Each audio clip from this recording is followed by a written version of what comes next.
Welcome to the Pod Bay Door.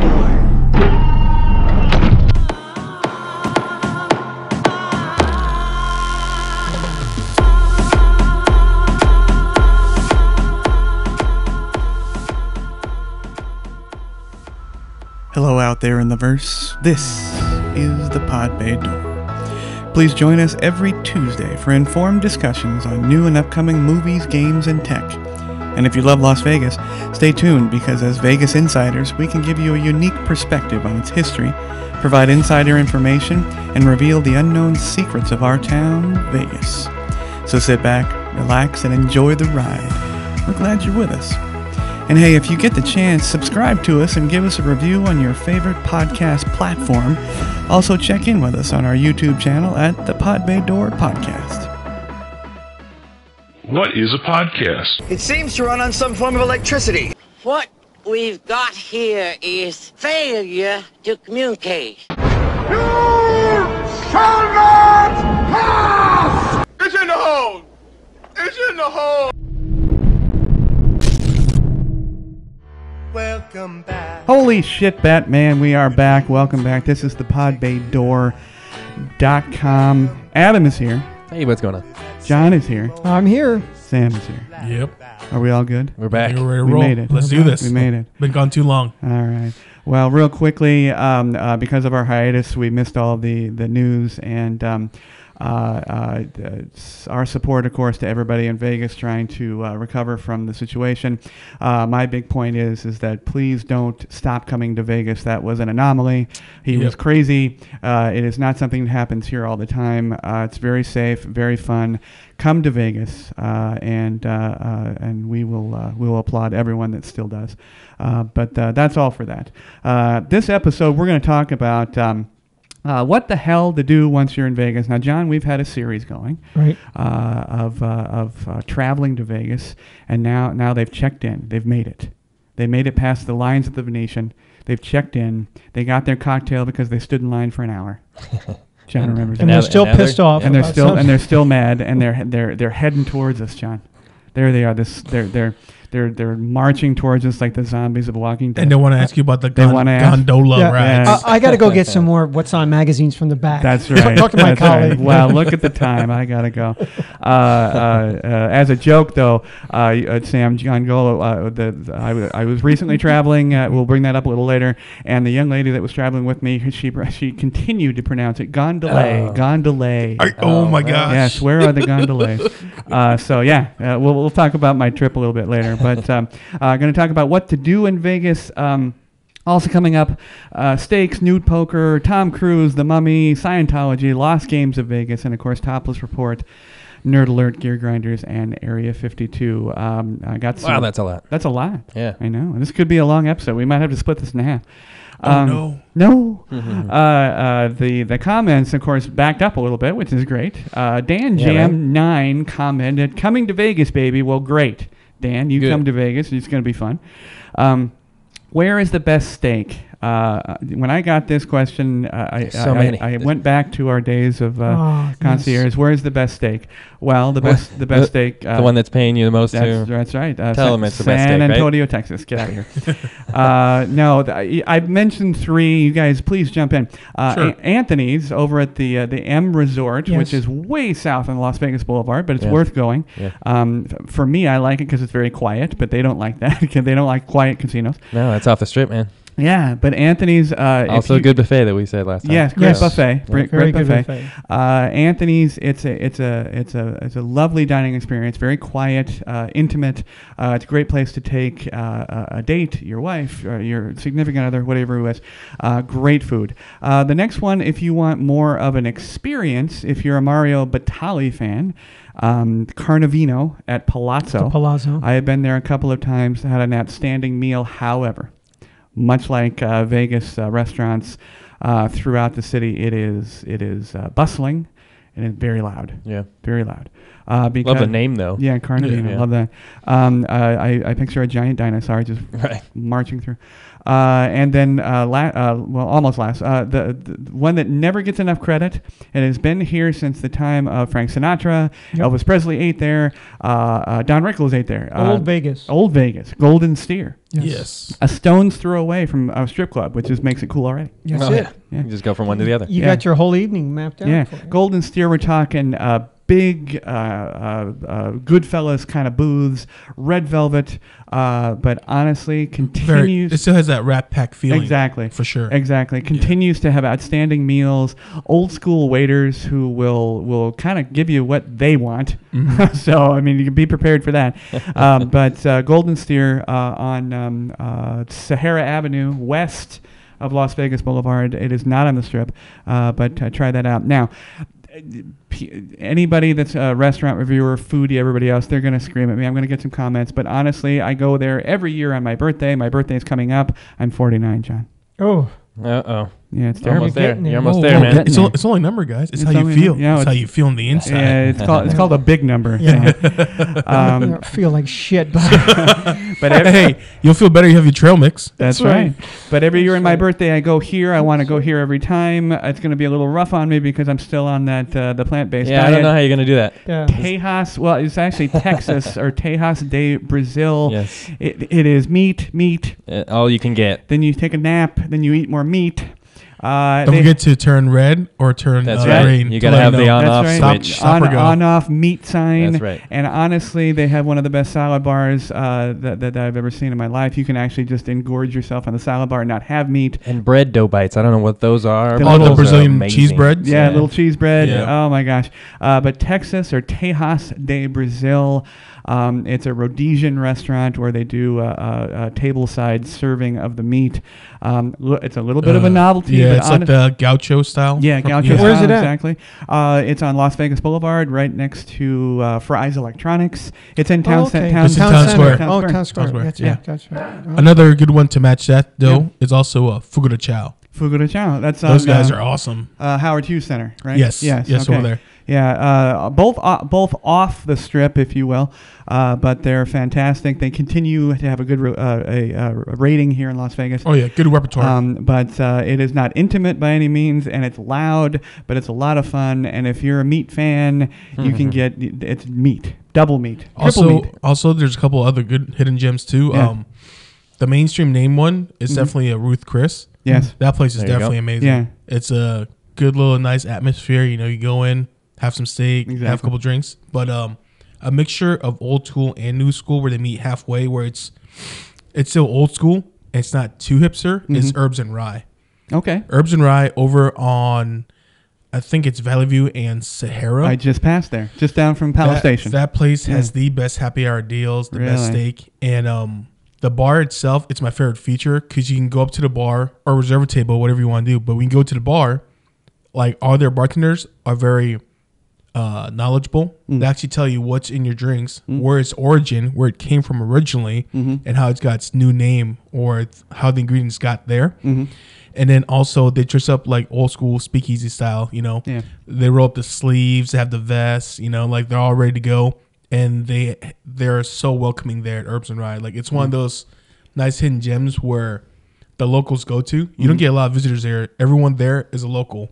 They just got done with their 8-hour shift. They don't do anyone's bullshit. So they come on in, have a drink, just relax and vent. So it's not at a casino. Nope. It is not. And you get to hear all the inside stories of people's days, you know. Right. You get everyone from like a baker at Guiada's or you get a cook from a different 5-star restaurant. Right. And they're all there just to talk smack. And it's great because you're like, oh, you had a long day too. What I love about Vegas is you have all the celebrity chefs and whatnot that have their big steakhouses. But you also have like the $2.99 steak and eggs at like midnight or 2 a.m. You can still get that for sure. Yeah. And they're awesome too. Don't get me wrong. Yeah. They're not the $50 steaks, but you know. But they're still good. Yeah, they're still good. I used to go to to Arizona Charlie's. Yeah. Yes. You can get a ham steak the size of your head for like 38 cents. Exactly. Or like their that super huge like eggs Benedict thing they had with the hash brown for like $3. That's what I'm saying. It looks like a weird concoction, but it works for $3. You're like, all right, I'm in. Or the stack of pancakes that was your yearly carbohydrate intake. The question I have about herbs and rye, I didn't know about it, but I just literally recently passed it,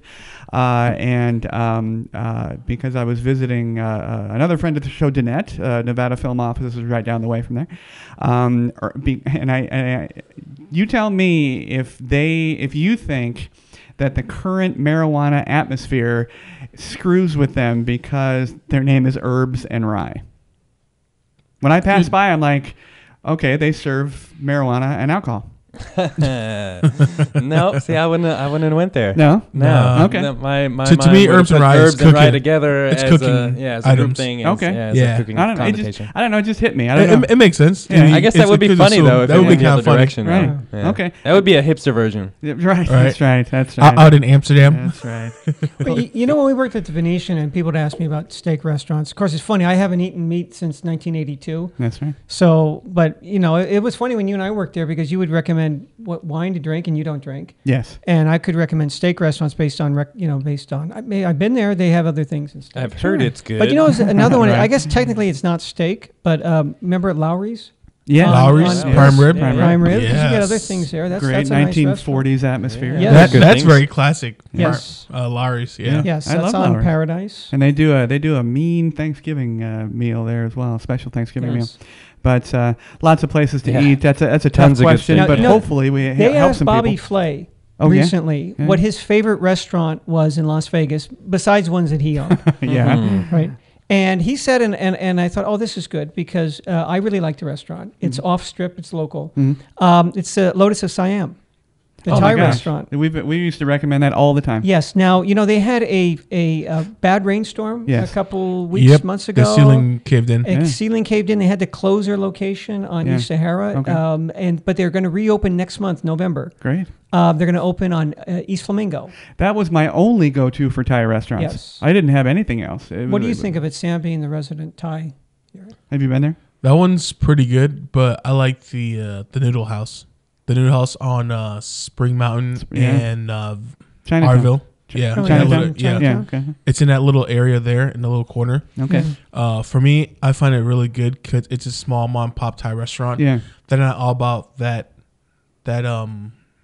forefront. We have to be fancy and shit. You know, it's just come in, order your food. You're gonna hear the staff talk shit of everybody, no matter what.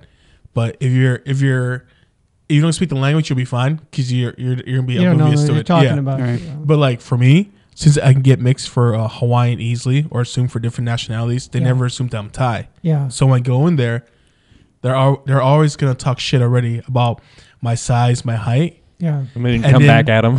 No. And then I politely order in Thai, and that's when their jaw drops. Yeah. They're like, "Oh shit, this guy's Thai." I'm like, "Yeah, I'm Thai. It's cool. I'm used to it. Just give me my damn food. Right. We're good. Yeah. Don't worry about it." That's funny. No tip for you. Well, let's see. We got Chris GW1 commented, "How is the virtual arena at MGM really?" Well, initially we can't answer that because we haven't been there. However, I'm in negotiations with Chris over there at in Los Angeles, Faces and Aces podcast, and he's bringing his crew out next week. And it's entirely possible that we are going to invade it, compete with them if it's possible within the virtual arena. Are we going to compete in sitting? Because I can't really do much with my boot here. Well, I don't know. You might have to be the sniper. We're going to put you on some sort of like wheelchair or... I'll be a sniper or I'll be a ref, whatever. Yeah. We're just going to start you in the tower. Yeah. No, just have me be the ref. I'll be in your pocket ref. Just make all the bad calls. Yeah, right. But Chris GW1, we will let you know by next week. Next week is going to be our Halloween special. So we're going to film that and record it on Saturday. It'll come out directly in Halloween. We'll try to make everything Halloween Do we related. wear costumes that day? You can wear whatever you want there, big Thai man. All right, so you're going to be Colossus? Sure. All right. Sure. I got some spray Sam, paint you're going to be off camera anyway, right? I don't know. We'll figure it No, out. no. Well, technically, I could be, say, I'm a ghost in character and be behind you, supposedly, quote unquote. But we're gonna. Disembodied voice. There you go. There you go. But it's gonna John Cena. It's gonna be a full studio. I think John's gonna. John, you're coming I back. hope to be Julia will back in be time. here. If your and flight me. allows you. If your flight allows you. That's right. John's braving the swamps of Louisiana next That's week. right. He's gonna get some fresh crawfish. Bring it on back down here. should. Woo. That's right. That's right. But I just had one question. You know what? I said I wasn't gonna talk about this, but why not? We obviously had a tragedy and a situation here in Las Vegas, and we were talking about the what has happened, which happens a lot when things tragedies happen like this, is that there are now 59 memorial piles, if you will, by the Welcome to Las Vegas. I think it's 58. Yeah, 58, I'm sorry. Yeah, 59 were dead, including the shooter. Okay, I got you. So he All right. gets. I understand. So 58 memorial pyres. I'll call them pyres, not piles, and they all are on the Welcome to Las Vegas signage area, which is a lovely area now to visit.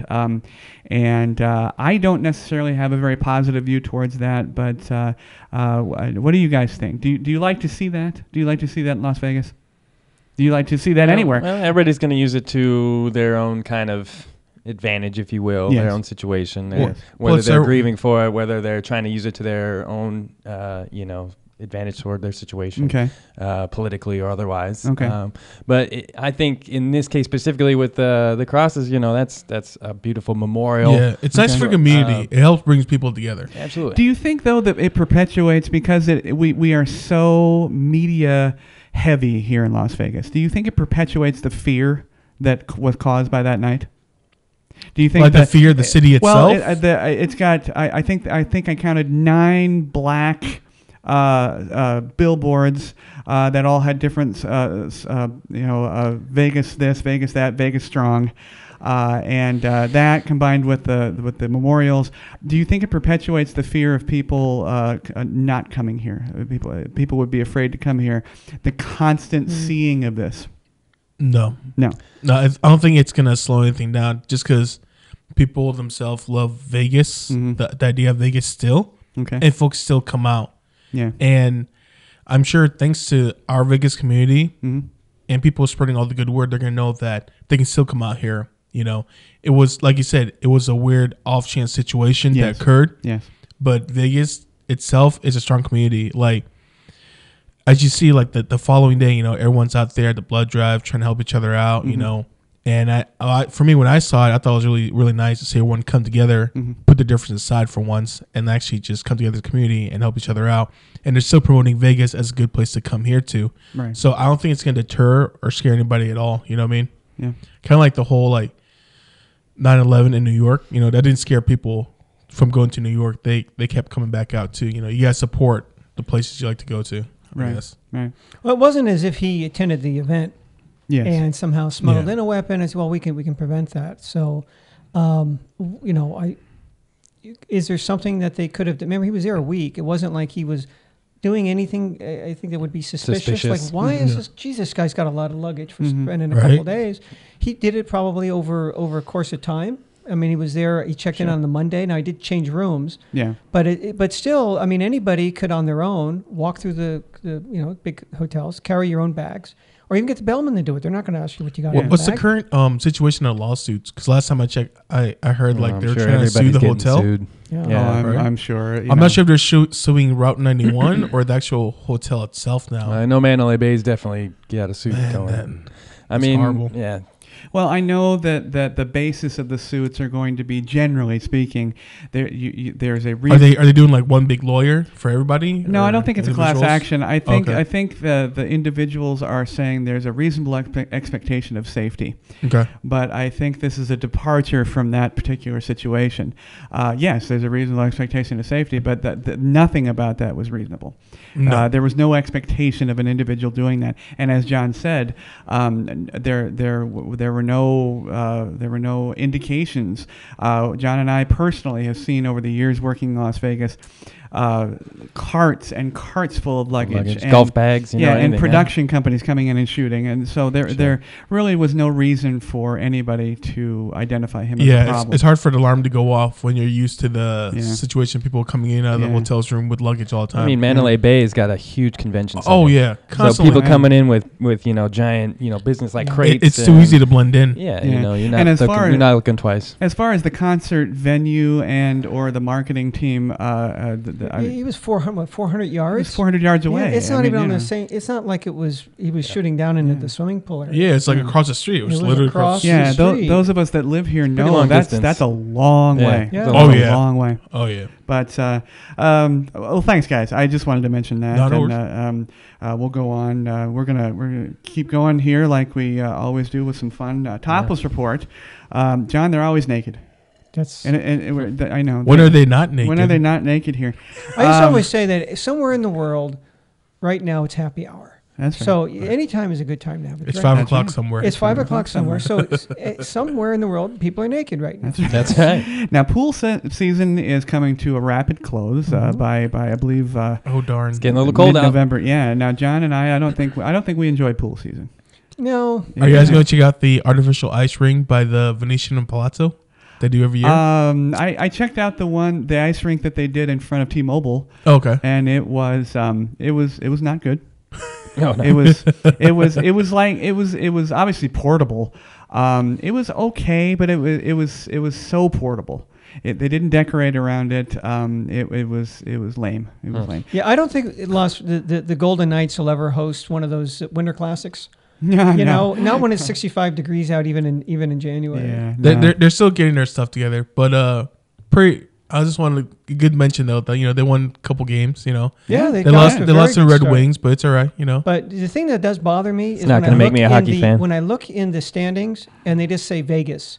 Yeah, I thought, okay, I hate that's that. their nickname. It's not the name of the city anymore. And you put Angeles for Los Angeles, or of course, being from San Francisco. I'm glad I'm not the only one that hates that. You want to kick in the balls from somebody in San Francisco? Call it Frisco or San Fran. Oh yeah. Yes. Biggest pet peeve. Or just calling it York instead of New York. Yeah. You know how they have like abbreviated initials for the cities, right? Yeah. And the team's names. So ours is VJ or VGK. Vegas Knights, right? Right. And the first time I saw it, I was like, "What the hell is that? What does that mean? I don't understand." No, it. what's worse is the freaking mascot. Yes, I don't get What it. is the mascot? Why What's did the you go mascot? with the knight? It's a Gila monster. Yeah, a Gila dragon or whatever it's called. Oh, Gila monster. Gila monster. Yeah. Okay. Yeah, that's what it is, and its name is Chance. Because they want everyone to give it a chance. I'm like, no. You could have went with the freaking knight. Just go with a freaking knight. You got it. I didn't know they had a It's Gila monster. terrible. Really? Oh my It's God. terrible. It's a freaking. Terrible. It's like, it's basically, to explain it. It looks like if the Geico lizard And the thing and from the thing Fantastic Four had a baby. That's Okay. how it freaking looks. All right. Yeah, exactly. That's everyone's reaction. They're like, "Why didn't you go with the knight?" Like And literally, it doesn't have any it doesn't make like any sense. nothing to do with knights. Nope, not at all. No. The only thing it has to do with knights is its jersey. Well, I mean, the Philadelphia Phillies mascot doesn't have any. It's not a Philly or Yeah. The only thing is it's alliterative, Wow. right? The phonetic. Yeah, exactly. I How just do you I make just a hope Philly? this You make it a Gila monster sandwich. can't flick people off. Yeah, it's true. So dumb. But John, Along with the Golden Knights name, I'm sorry. Why did you they didn't make like the that? Silver Knights? Yeah, Golden We're the Shower. freaking Silver wait. State. But- Yeah, and because- there's the Kings. We play in the Kings, and we're subservient to the right. Knights Right. are Knights subservient versus to the Kings, Kings. yeah. Come on. Did you guys follow this week? MGM purchased a team from WNBA. Oh, I saw So that article. apparently though. we're gonna get another team too. We're just getting all the sports. Yeah. I was telling Adam, I'll It's wait. domino effect, man. I'll wait till we get cricket and rugby. that's right. yeah, Right. we got Some water like polo a third-rate in the desert. soccer team coming Yeah. too, right? Yeah, we have an Sure. MLS team. Sure. Oh yeah, it's coming. But New York, the Mets pulled out of the 51 Yes, arrangement. I saw that. Oh, that's who. Yes. No, we're just That's talking what we're about trying that. to figure out. We're Yeah. trying to figure out who was the The farm 51 team. belongs to. Yeah, We're yeah, like, just the Mets. they belong Mets. to somebody. Yeah, Yes. the Mets. Yeah. But John, I got a good one for you. All right. Small article, obviously, under the fold, page 6 again. Yeah. Man sues after getting penis stuck in pool filter. Why does that always happen? Was this in a hotel? This was in a hotel. That's his fault. Yeah. That's not the hotel's fault. The hotel did not entice him. I know. What was he doing? Was it the public pool? It was the main pool. Right? The main pool, main casino pool. Which casino? It has a Roman theme. Let's put it that way. Oh. And anybody who's owned a pool knows that there's an intake and an outgo. Yeah. And the suction? The is intake, that what turned them on? Yeah. But there's no reason for a man to get stuck in there unless this is not the first time at all. No. It's really not the first time. Our mutual friend, Petter, used to work at Manly Bay at the pool as a lifeguard. Yeah.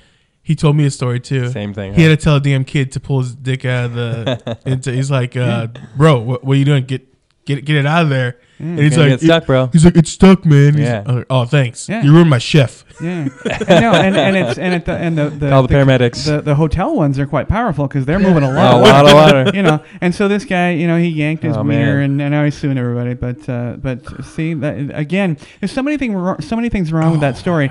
A, why was your wiener out?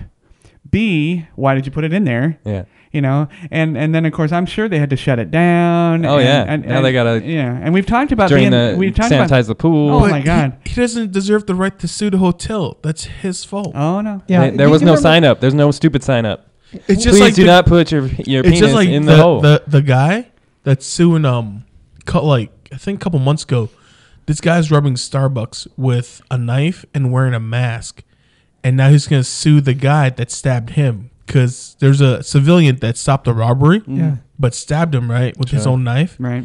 And now it's his fault. Now he's the victim, even though he was robbing them. Now he's the victim, and the lawyer's gonna take his case. And that really confused the shit on me because I'm like, you're the perpetrator. Is this real life? You have no right to sue somebody that was stopping you from committing something bad. And it's all on camera. I don't understand the world. Well, that case will easily be thrown out, hopefully. I'm just surprised they didn't sue the knife company. Yeah, no kidding, right? Yeah, right? Oh, my God.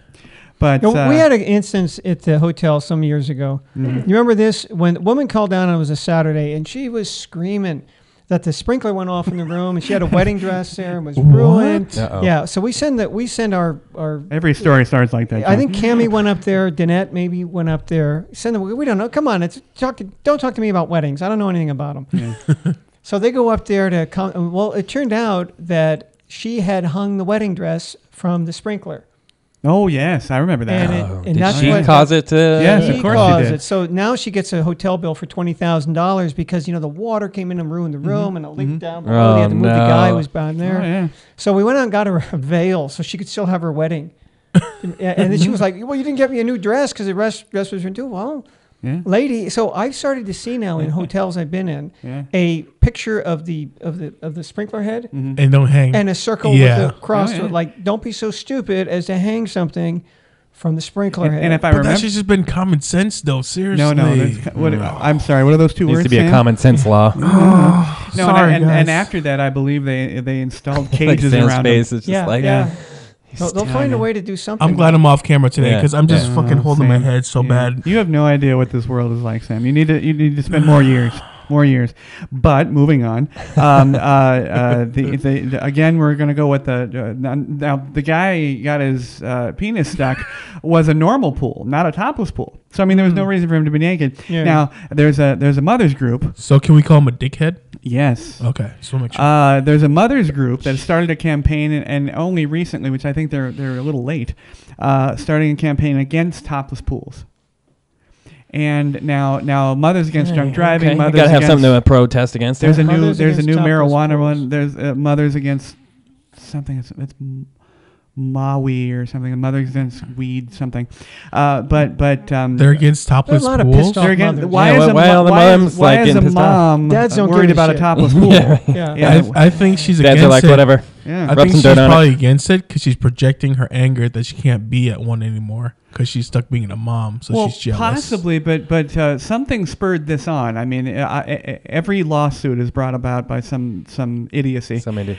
Yeah, and I mean, did her child wander into a topless pool and say, "Hey, mom, I don't understand." Hey, mom, these are way better. Is that why Dad left you? Is that the situation? Wow. And then she got insulted. See? That's what happened. Wow. That's what happened. That's what happened. She got butthurt. Now you got a pissed off How come mom. that lady over there only has one ass?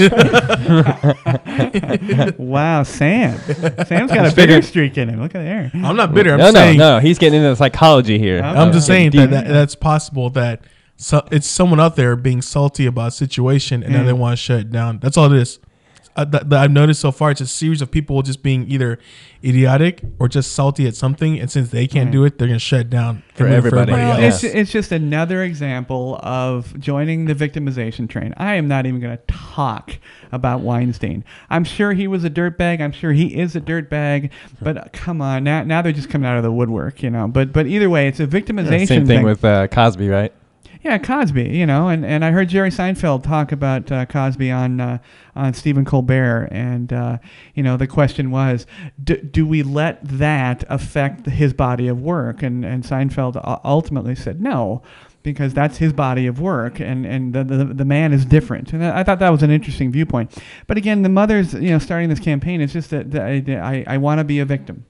I need to be a victim. Everybody else has a victim. Well, everybody's so disenfranchised now. Well, they latch on to something to make themselves important, And it's nonsense to say everything is Trump. Obviously, Trump has nothing to do with any of this. You know what, Jamie? We just got to create the artificial machine from person of interest. Then we can find out who the victims are or the perpetrators. And we That's have way easier. We have a clear victim here at the table, the Dallas Cowboy fan. Nice. Oh man, that's cool. Well played. That's cool. I did not see that coming. I did not see that coming. Yeah. There's an entire All state right, Raiders victimized fan. by Romo. Nice. All right, we won't even start with the Raiders, okay? Oh, they suck. They suck this year, don't Nah, they? actually, they won. Did they win? They won. Oh, they beat Yeah, the yeah. Chiefs by 1 point. Yeah, they the did. last play It was of a the good game, actually. Oh, right. Good for them. Adam got some points thanks to his roster. Yeah. A couple. Yep. Now, lastly, on the Topless Report, something that Adam and I, people are always asking me, we're talking about, a lot of what we talk about on the show is from the past, the recent past, but the past. Mm-hmm. But in the absolute present, Adam and I often, less often now, but often, get a chance to go to poker at the Bear Pool in Mirage. Yeah. It's good times. Yeah, good times. People are always asking me, what do I do as far as commercial photography and filming and things like that.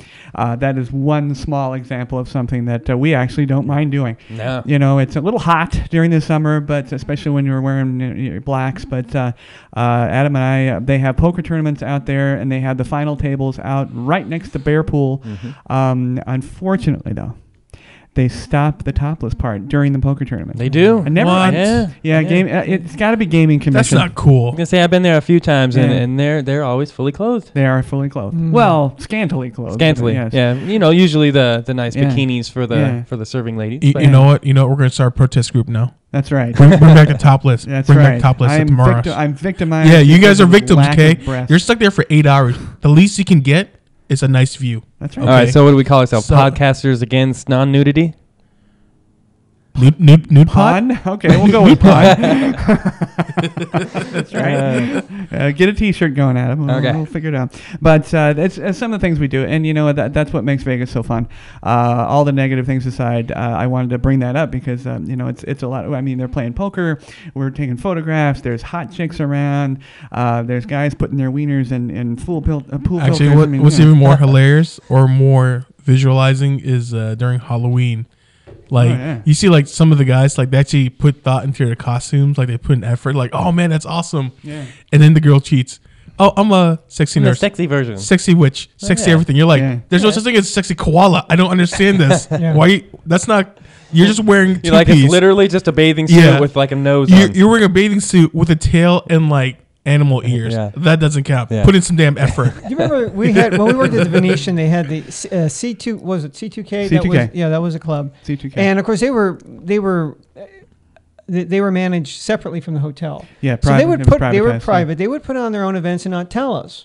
Yeah. And one of the things was the Halloween party. So The masquerades. and the security guards are running up and they're shitting a brick because they're saying, what's going on? There's people walking through the casino dressed as a cow with masks. Yeah. With The masks biggest on. rule. And Sorry fake guys. weapons. For all the listeners that come out to Vegas during Halloween time, please be aware that you will be stopped by security. You have to take off your mask. No masks in the hotel. And no matter no what. fake weapons. Oh yeah, weapons. especially now. Yeah. Forget about it. Oh, No yeah. fake weapons. So you want to come out to Vegas with your Halloween costume? That's fine. Just no weapons and be ready to take off your mask. And now that you bring that up, again, we're going to remind everybody, Las Vegas Halloween special next Tuesday, the 31st, is going to come out right on Halloween. And the other thing I didn't mention is that check out our blog. John's going to start to write an article. I think I'm going to mention that to Adam. And Nice. several articles we're going to write. We're going to all the trailers, everything we talk about, extended information about everything we've talked about. There's a Q&A section, so check out that. But Halloween special. But yeah, don't wear masks. Don't bring Tomb Raider guns. Honestly, and leave the pitchforks at home. It just gets in the way. Yeah. And don't bring the tiki torches. You know, You know, they're tiki not torches. classic. That's right. That's right. And put your Confederate flags away. Don't dress apparently as Robert Lee because you'll be taken down. And I don't know. Are we allowed to dress up as Dukes of Hazzard, or is that no good? Well, sure. Just one why double not? check. Yeah. If you can find a Tom Wopat costume, sure.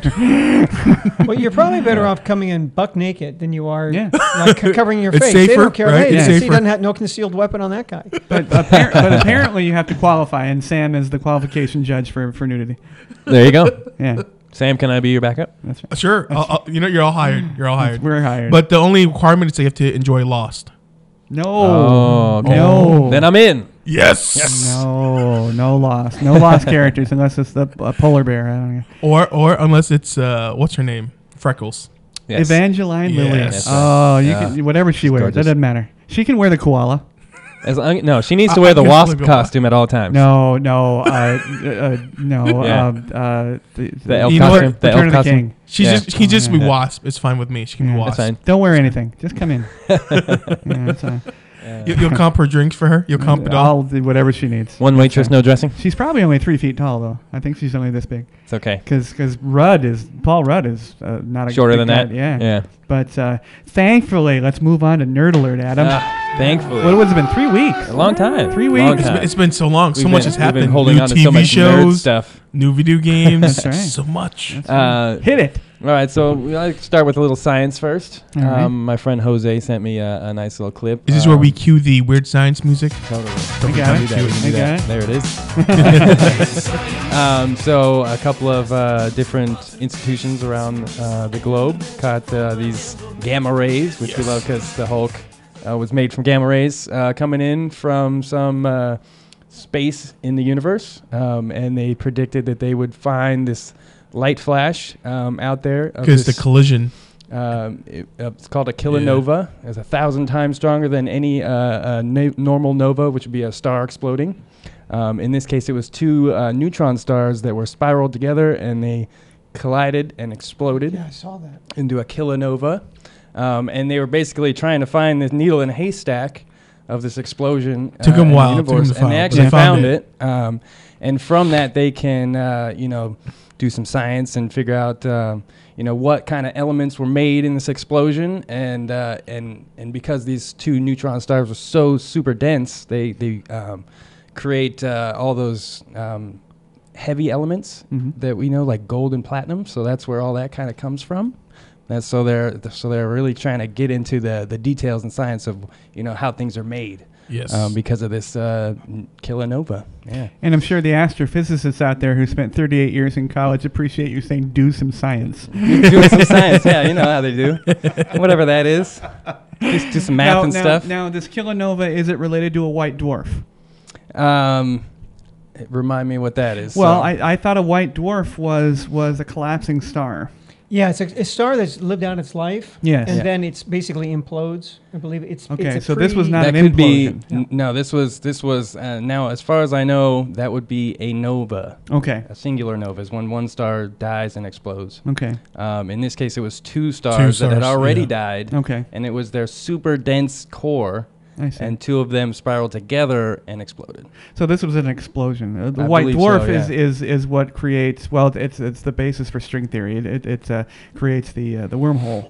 It implodes and then Okay. yeah, and then sucks I think this everything would be in. the Yeah, opposite. what I had read about this was that the stars become so dense that they're the size. Originally, they would have as much mass as our sun, but squeezed down into a space of the size of the city of Chicago. Yeah. So, and then their gravitational pull is so great that these two stars then drew each other together, and then basically collided. Okay. It was a good love connection. Yeah, and it created such a massive burst of light that they were actually able to find it, in the galaxy, Okay. So yeah, pretty crazy. It took them like a couple hours, right? So to this is find the first light. time that's really they've been able to actually get some information from it. Now, was this in our system or outside of it? No, outside. way outside. Way outside. It was behind, I think, Pluto. It was like behind one of the planets. They named off the exact location. Is Pluto still a planet? Did we declassify To that? me, No, to me, it's not a planet. It's not a planet in 49 states. Seriously. So it's legal. State is it a planet? New Mexico still calls it a planet because the discoverer Well, it's the aliens. That's what they're was there. I believe it was Robert Lowell. Okay, yeah. And he was from New Mexico, so they're basically They're hanging on to it. They're hanging on to it Yeah. the same way Wow. that they hang on to Mount McKinley when everybody else calls it Denali. Yeah. Well, good for you, New Mexico. let's get some teddy bears and put a spike in the middle of the road there. Well, now you said how gold is made. That's right. So basically, because these two dense materials hit, and become something new, it creates these denser elements. Out. It spreads them out into the galaxy, right? Right. So platinum, gold, some of those heavier elements. That's how it's there. made. Wow. And they would eventually, So we're come gonna go mining for together, gold in space. come I think together, they're already doing That's it. right. Yeah. combine into a planet, and that's where the veins of gold would come from. Nice. Yeah. Somebody needs to get out a Clever, right? script for that. That sounds like a great film. Yeah.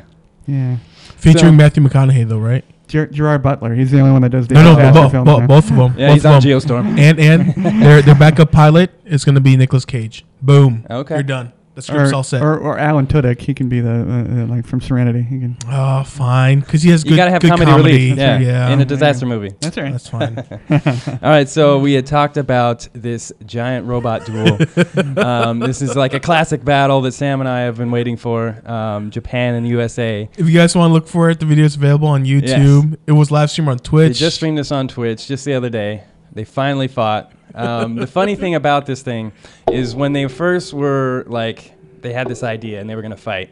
Like all of us visualized Gundam. Yeah. Like nothing so gimmicky. Total Gundam, right? Yeah. And they were going to be, fast Epic. and powerful. It's going to be and- amazing. Right. And tear each other apart, right? Well, Right. that didn't quite happen. No. First of all, It slowed down. the a United lot. States, they had a model, and for whatever reason, they decided, okay, when they decided they were going to fight, they were like, oh, this model is not going to work.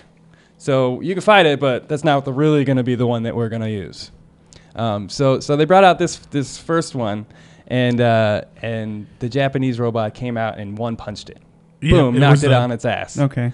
Game over, first round, one-punched it, like total anime style. I know Sam loved that. And then Total USA, they're like, all right, well now we're gonna bring out the real challenger, and it was like 10 times more powerful, 16 feet tall. It weighed 12 tons as opposed to 6 tons as the first one. Okay. And it just like destroyed this Japanese guy out of nowhere. He had a giant chainsaw arm. It just kind of ripped through the guy. It screamed America to me when I total saw America. it. Nice. All you're the- missing is the fireworks The and name, the yeah, eagle it had, in the it had background. an eagle head on it. It was called Eagle Prime.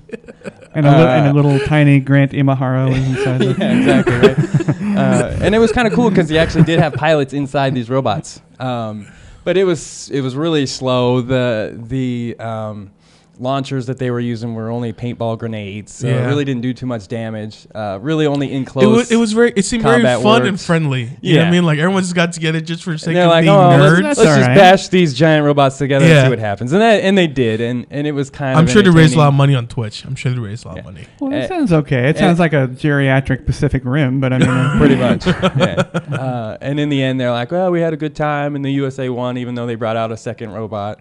And they're like, yeah, we need to get together and make Well- the robot fighting league now.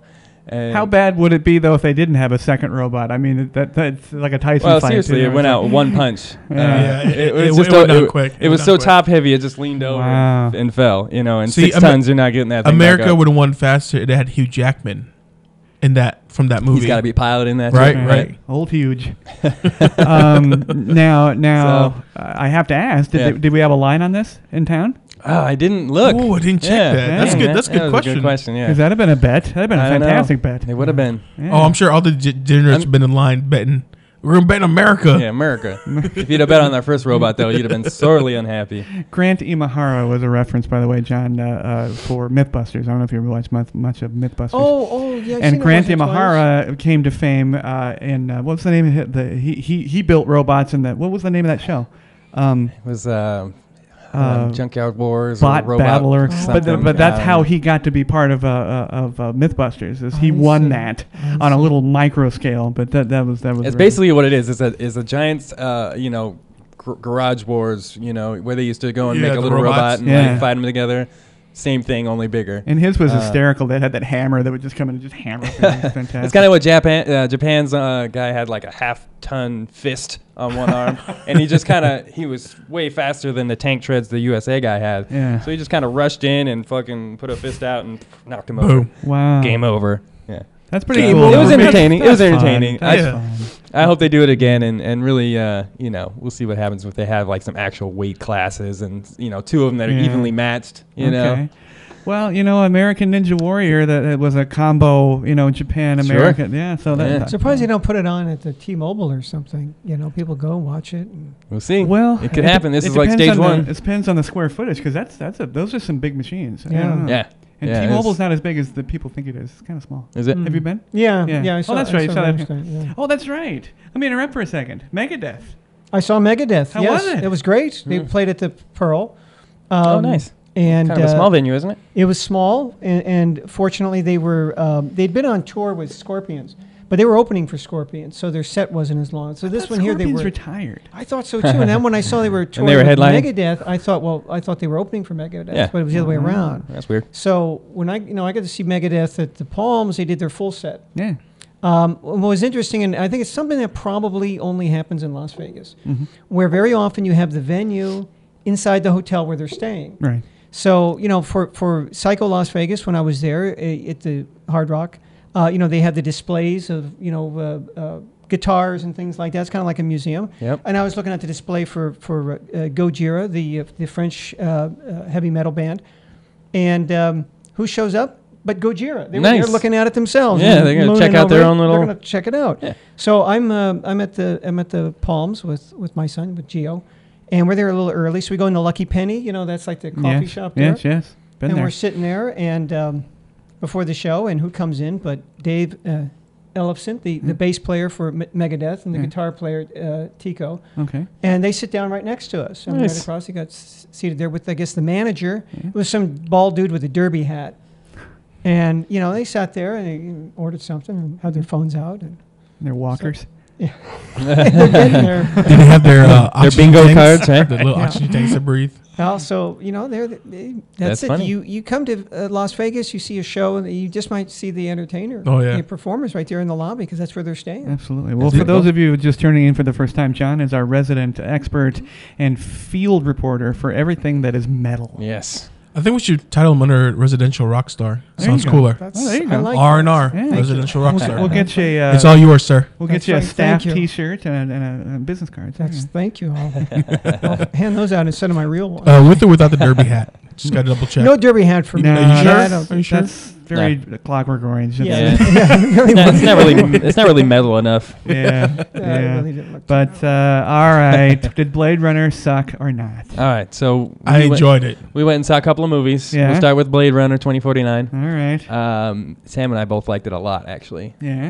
It was a little on the long side, but visually, the sound quality, the direction, it was all on point in this movie. The principal photography itself, this is the way Yeah. they shot the film, and the transition alone, it was worth it. It's just worth watching it. Like, it's so Did you good. watch the first one before you went? I didn't. You I did watched but the I've first seen one it, like of a long course. time ago. Okay. Yeah. Yeah. All right. Same, very similar style. Yeah. But obviously updated. You could tell he was a fan. Everything He was I like definitely a fan about of the original. filmmaking Yeah. was present in this movie. Like I said, sound, visually, the acting was just on point. And it kept you guessing. It Yeah. kept you like, Yeah, it really did. you're trying to focus. You're trying to Story. figure out the storyline itself. You're like, It's a what's mystery going on in itself. Yes. Yeah. Yes. Now, definitely. did the writers and of course the director, did they muffle the cockiness of Mr. Gosling? A lot, I would Okay. say. All right. I I didn't say he was he's, cocky at all in this one. No, This one, Yeah. like he got his ass beat constantly. really? Like, Yeah, he was getting the poor worst guy. end of the Like stick. it was one that's like, okay, he's having a bad day. Can't get any words. Yeah. Nope, just kept going on down. Kept going down the stairs. Kind of like Die Hard. Yeah. And Bruce Willis, how he always kind of was just Right. in a rough situation at the whole time. That was yeah, that's him, right? Yeah. Like all he's missing his line was, "Come out and get the robot." They said, this can be easy. They said. Now, did they bring back? Harrison. Well, no, of course. He was in the trailer. Rutger Hauer character? Is it Rutger Hauer? Was he The in? replicant. He was not. No, Was Daryl Hannah? She was. She was. Yes. kinda. All right, Little bit. Explain it. Yeah, they played the old footage, Yeah.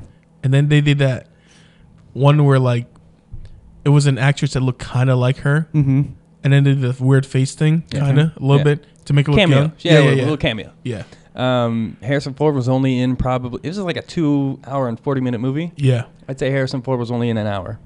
Well, he's Right at the expensive. end. Yeah, for He's sure. kind of goofy now. But Gosling, he carried the movie. he did. He was great. He did really Okay. good. He All did right. really good. Now, I heard it didn't do that well in the box office. You said, well, it was Did too it not long. do I well? thought, Kind of really? tanked. Anything. Like I said, it's a little long. Well, it was a um, pricey film. They yeah. needed it not to tank. Yeah. Yeah. Yeah. Yeah, that But doesn't it- forebode His well. soundtrack is great though, guys. Yeah. Seriously, the soundtrack is Yeah. so good. Yeah. It really had. You know how Stranger Things captured that kind of 80s feel? Yes. So did this. It had that strong synthesizer Yeah, the music synth. going on, and Okay. it's really good. Yeah, All super right. 80s But feel. to if the music. length of the movie turned people off, I kind of wonder about Justice League. Is this going to weigh in like 3 hours? I thought 3 hours. It's Yeah. like a David Lean movie. You know, Right, exactly. I mean, this is Yeah. a superhero movie. It It's sounds like- to me Well, that they've they could condensed cut it it. into two. To me, Justice League can be a 50-50 shot, just because technically this movie had 2 directors. Oh, So yeah. Right. Yeah, but we two gotta see really how good it's combined. directors. That's what I'm saying. So It's two really good directors. So we gotta see how this little jazz fusion is gonna work out. See how they meld it all together, and see how it plays out. But I have high hopes for it in a positive way. But at 3 hours or close to it, I mean, that's pretty you're long. in Costner unless territory. you're You're- unless you're keeping the attention the whole time, that can be difficult. Now, was it one review, which it was just one review, Yeah. I read that said it was unnecessarily dark. Well, so was the original. So was the original, The original was absolutely. very Yeah, dark. oh, yeah. And I mean actual visually Yeah. dark. Yeah. Okay. So you're not seeing too much detail. Yeah, You're kind of okay. left to imagine it yourself. All right. Same thing. Yeah, this one's pretty dark. I don't know. I His can't say enough companion good is about it. awesome. His companion was freaking awesome. It's a Brazilian actress. I forgot her name, but she was originally in Knock Knock with Keanu Reeves with another Brazilian girl. Okay. And The one you would enjoy it, sir. Yeah. I'm Yeah. sure. You enjoy it. She's- The film big She's time. very easy on the eyes. She will keep your attention for Okay. sure. I highly Very- recommend that. Well, I'm gonna watch it. Yeah. Oh yeah, plus it comes with explosions and violence, so Yeah. it has everything you need. Yeah. You're all set. Well, and, the and original a crazy little threesome. Which, technical yeah. threesome. Please, yeah. Which we won't tell get me into. Harrison's not in that. Okay. Now the original had nudity, which was kind of a departure for a space film back in the day. Don't think this one did. No. Now that I remember. Partial. Partial. Yeah. Okay. I mean, Yeah. there was kind And of and not Gosling's butt. It showed her goodies for a little bit, Did for it? like Okay. All right. 5 seconds. Yeah. Mhm. It wasn't, on display for too Yeah. much. But like I dialogue said. and script, So on solid. point. Yeah. Oh so man, solid. that dialogue is amazing, especially the fact Well, it's Ridley. the way Jared Leto delivered it as a villain, because he was a villain per se, but wasn't that bad of a guy. Because you kind of see where he's coming from. 'Cause he's a creator in the film as his character, and it's very, very stunning the way he delivered his lines and the way to have his character played out. It's really good because his character is blind in the movie, Yep. so he has to use New character. Yeah. He's a new character. He brought the old corporation Yeah. and tried to make all the replicants better, Okay. quote unquote. So Ryan Gosling's character is hired by him to retire all the old models. Mm. But with this one, since he's blind, he has to wear an adapter to his neck, and it has like this 6 how do you explain it, like oval shaped little cameras that comes out. Mhm. And like he sees everything literally in the sense of like a 360 view, Okay. and just the idea and the concept of that is really, really good. Well, I mean, Leto is as method as they come. I mean, Oh, yeah. Leto's old school when it comes to that. He's the De Niro method. You know, that's why his movies are hit or miss. You know, I was going to say, he just sometimes absolutely nails it. Sometimes to his detriment. Yeah. You know, I mean, Dallas Buyers Club. It was that one worked in his favor. Shocking. And then I think he went method on Joker and didn't hit it. Didn't quite get there. I liked him a lot, but yeah, like you said, just not quite there. Yeah. You know, but nobody's going to live up to Heath. I mean, no. He set a bar, but they need to ignore that bar. You know, that's true. Because you're just reaching for the heavens at that point. You can't. You're not going to get there. Yeah. But you know, I commend him for his Joker role. I thought he was one of the better. It's definitely worth checking out. Blade Runner. Yeah, Blade Runner. Awesome. I give that a 9 out of 10. We're using the number scale. Yep. Number scale. Can I do 8.5 just to know one of our friends? Sure. I'm just going to go 0.5 just to know one of our friends. Just to be different. I'm going 9.1 then. Oh, well played. I like that. I really hope. I know it didn't make good money, but I really hope for a sequel. Just because I want to see what's going on with all the other characters in the movie. They did not set it up for a sequel. I'll give it that. Yeah. Which a lot of Hollywood movies are geared toward that at the end of them now. And it definitely won't involve Ridley. I mean, he doesn't have time, you know, to do multiples like this. Yeah. You know, I mean, look at Cameron. I mean, it just took him how many years to do 12 years to get another. Oh, do you guys see that? It's official now. It's listed in IMDb, all 4 avatars. And then is he gonna film all at the same time? Apparently, and I mean that's the only way to do it, right? And Giovanni Ribisi, the poor guy, is in for all 4. Oh God, is he really? Yeah, and they're restarting it too. Apparently, they're rebooting it to where it's like a younger group of kids that's gonna learn the way they have or some crap. Yeah, like they lost me at 4 Avatars. So I'm like, I'm good. This is like Transformers, man. Yeah, it's just like 14 more Transformers. Get the hell out of here. It's got a Transformers. You and your Transformers. All right. So hey, we'll just mention it because we have a guy here at the table that loves Michael Bay. I know. He loves Michael Bay. Oh, he's my favorite. Oh, yeah. Yeah. So what he didn't do was The Foreigner, which was the other movie we watched. Jackie Chan, obviously. Seamless transition. You love that. Right. Sam's favorite actor is Jackie Chan. He's good, dude. He was really good in this movie. He was on point in this movie. Yeah, Jackie Chan's older than John. I think he is. Quite old. No, I was when I was in the Philippines. He's actually a dragon. In February, they had a Jackie Chan movie that I don't know if it played in the U.S.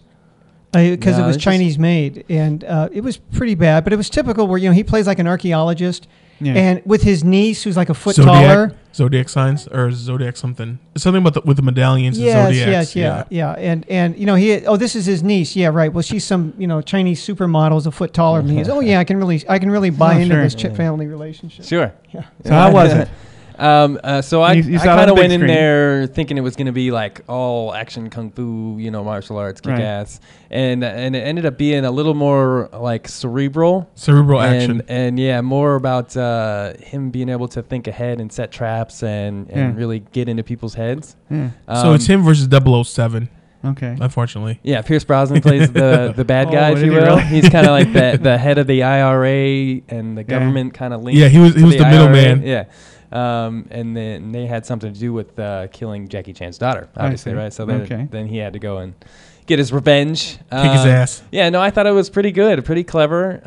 For being as aged as he is, he still is pulling off all the stunts. Still doing his own stunts. Yeah. Jumping off roofs, rooftops. Jump through the windows. Crazy, dude. See, there's hope for us after all. That's right. There is. Get into some Tom Cruise tried it and broke his ankle, right? Yeah. We'll get into good old Tom. And recently, Gerard Butler, too. He got a motorcycle accident recently. I think this past week. How's he supposed to save the world, man? And this is just after spending hospital time, Gerard did, for injecting himself with bee venom. What? Yes, what? He was trying to get an immunity for a movie role or something. Is it a method actor? As a method actor. No, he was trying to affect the muscle tone. And bee venom apparently is supposed to do this, and it went wrong. Overall good health. Yeah, it went badly. That's first time I ever heard of that. That's what he gets for Googling things. Okay? Yeah, right. He saw one thing on Yahoo. Yeah, it was terrible. It's gonna make me look ripped. So standard Jackie Chan fare though, right? I mean, yeah. Okay. Not too bad. Did it have the blooper reel at the end?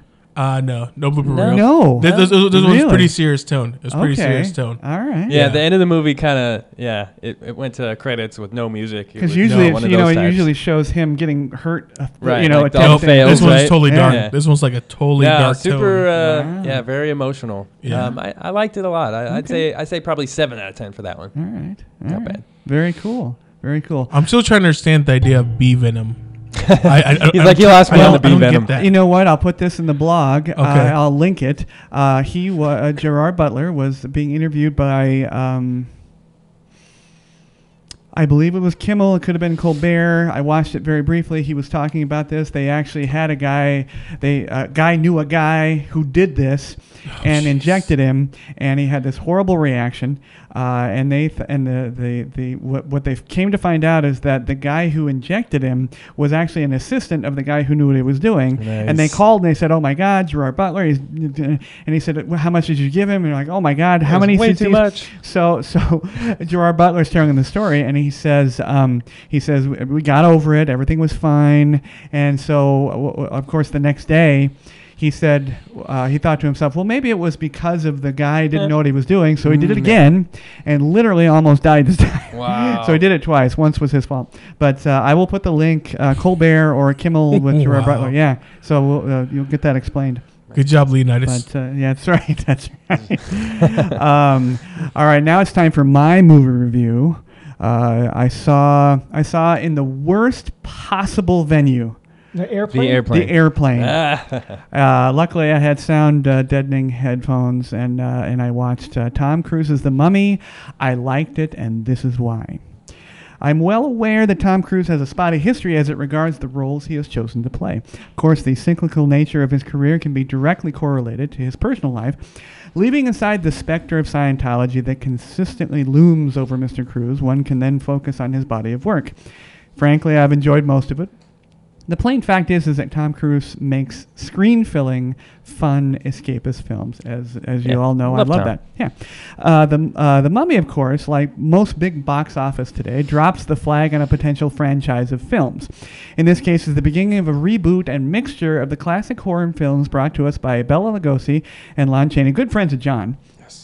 During the 1930s. Is it a good idea? I'm not sure, but the films of the 30s, and I'm sorry to all the cinephiles out there, are really unwatchable to me, and it's probably due to the fact that my brain needs the gasp. It's probably due to the fact that my brain and definitely the brains of Sam and Adam need the technology, the visuals, and the directions of today's films. Can't take the black and white. Very difficult. Wait, really? Yeah. You guys don't enjoy black and white movies? No, I don't like old black and white films. I like the new ones. Is The Mummy a good film? Ignoring the fact that this is a completely unfair and leadingly negative question, I will say yes.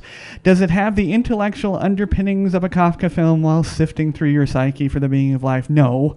Does it slog through our emotional baggage waiting for the odd trigger word to enact our innate need to identify victimization? There you go.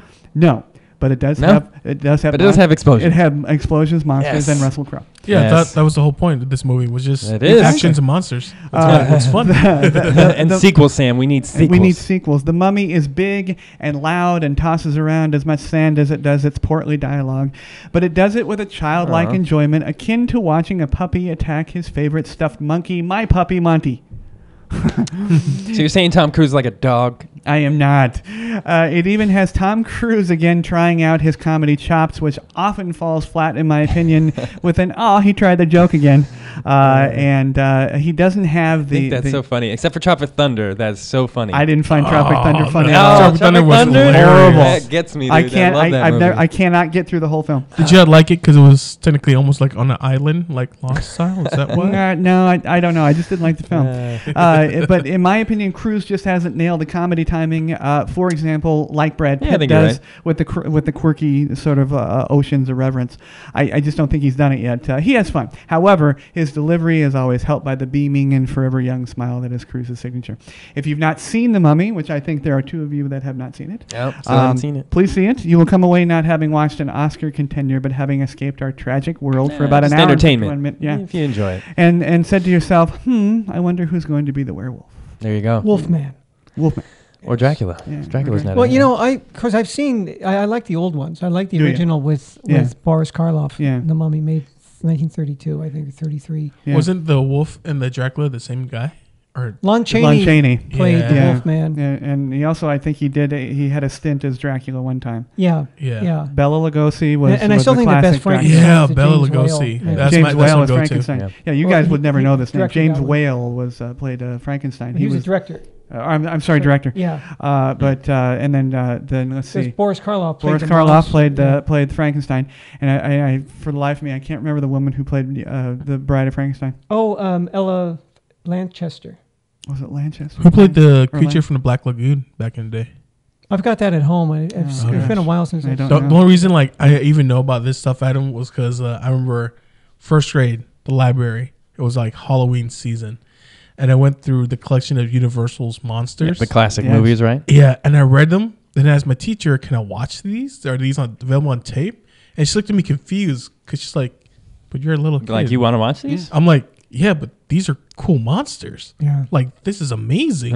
The same guy played the same monster twice. That's cool to me as a little kid." Yeah. She's like, "All right, here's the tapes. You can borrow them for the weekend, bring them back." And like I remember watching these movies. Movie marathon. Yeah, I remember watching these after my Saturday morning cartoons. And my parents looked at me like, "These are where'd these come from?" Yeah, why are you watching these? I'm like, "Because they're cool. I like the monsters." Now, I've heard a lot of people comment about this movie that they like the original Brendan Fraser. It definitely different. I love the Brendan Fraser stuff. Rachel Weisz was fantastic. They did a tongue-in-cheek. There was only one reference to the Brendan Fraser movie, and it was a very brief shot of the Book of Amun-Ra with the little lock on the front. Nice. That's all they did. Yeah. Everybody says Book of the Dead. It's not Book of the Dead. No, that was the black one, right? That's right. This mummy was far better looking. The mummy was. This mummy was way easier on the eyes. Same actress that was in The Kingsman with the sword foot. Yep. Sword leg. She did a fantastic job. She was also in Atomic Blonde.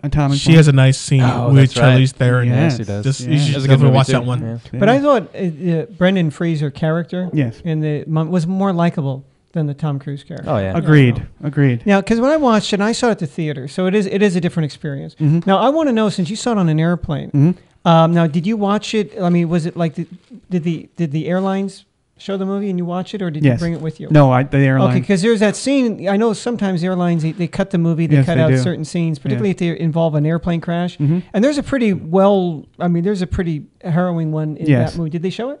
They did. I'll see it on Blu-ray ultimately at some point.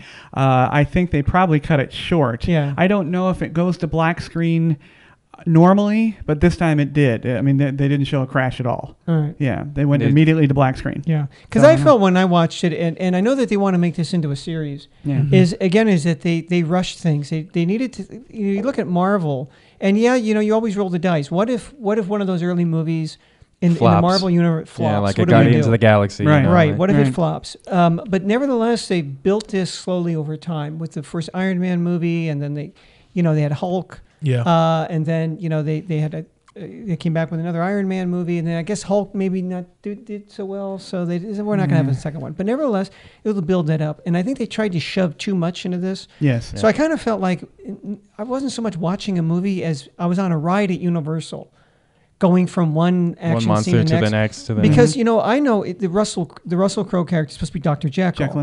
And I thought, well, how many really people in modern audiences are going to be? They may have heard of that character, but they don't know very much about him. I mean, Robert Louis Stevenson wrote that book, I think 1886, something like that. So it's been a really long time just to think, oh well, people will know who he is. They should give him a little backstory first. So you wonder, what is it with this guy? Now, of course, like I said, I knew the backstory on Dr. Jekyll, so I could follow that. But if you didn't know that, it kind of would have been confusing. Jekyll is a popular thing to throw in. I mean, Van Helsing with Old Huge again.